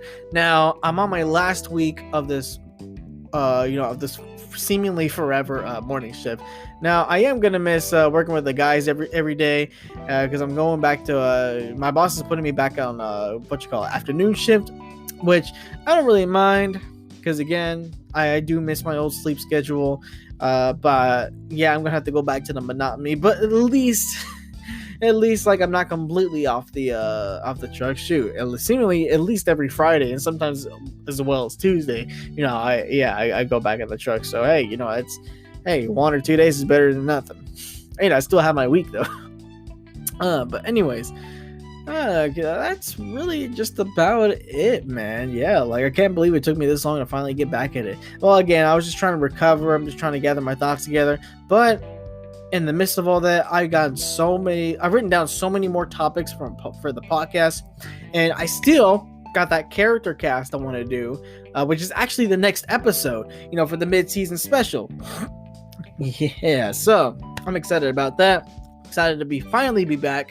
I'm tired as hell right now, because again, fun fact, I woke up freaking yesterday morning at 8 actually at 7:45 a.m. so I can go to church, and it's 7:06 a.m. right now the next day. Shoot, literally the reason why I'm still awake is because I don't know, I was just on Facebook. I didn't realize the time. I'm like, oh shoot, and I was like, well, I'm getting pretty tired here, so I'm gonna go take a shower, brush my teeth and all that, go to bed. But it didn't turn out that way either, because here I am, freaking talking on the podcast. I was like, I could do it tomorrow, but I'm like, nah, I freaking pushed it away enough. Come on, it's a new year. I want to make some new podcasts. Come on now. Shoot, I didn't even get to do my Christmas podcast, man. I had the thumbnail ready and everything, and it was gonna be a story of an evil Santa and all that, but whatever, we still got later on this year, so just 11 more months, but whatever. You know what, more podcasts are coming, more characters, more this and that. I'm so glad to finally be back. Yeah, so I am going to put a disclaimer in the beginning of this damn podcast saying that, I'm going to be saying the date a lot. This freaking podcast that covers multiple days also took multiple days to freaking just complete. So there you have it. Anyways, that's all I got to say. I'm going to just wrap it up, put the podcast together, put music and stuff like that, finally release it, and then get ready for the next episode, because, oh my god, I am so ready to just finally record again. Oh, you don't even know, brother. You don't even know. Actually, I have one more. I have one other thing to talk about. Cyberpunk. Now, I think I mentioned in the last segment that I was playing Cyberpunk. Let me tell you what. It's not as glitchy as everybody cries about. But then again, I am playing on Xbox, but it's also a base Xbox One, so I don't know. Maybe I'm just lucky. But still, it's pretty damn fun too. I didn't get very far in it because I'm over here just addicted to freaking Octopath Traveler. My god, freaking! I've been playing that game for so long. I'm just grinding up my characters. Found these freaking secret classes guarded by these deities. I need to defeat. Oh my god, they're freaking hard as hell, so I'm grinding even more just to even get a chance to freaking, beat them. But shoot, I don't mind though. As of right now, Octopath is my favorite game right now. It's definitely my second favorite game of all time. I just highly regard it. I freaking love it. Anyways, for today, that's all I got. But shoot, I think later this week I might record the new character. Alrighty, so here we go. I am excited. Alright, so if you made it to the end of this messy podcast, I would like to thank you. And I'm going to try not to get so emotional unless I actually really need to for future podcasts. But whatever. It's like my personal diary too. So, we can just... Let's just roll with it, man. Let's just roll with it. Anyways, thank you for tuning in. Thank you for listening. Don't forget to subscribe, leave a comment below. I'm just playing it. This is Spotify. It ain't YouTube. Anyways, This is your boy Asiago on 3 AM Thoughts signing off. Have you a good one. Haha.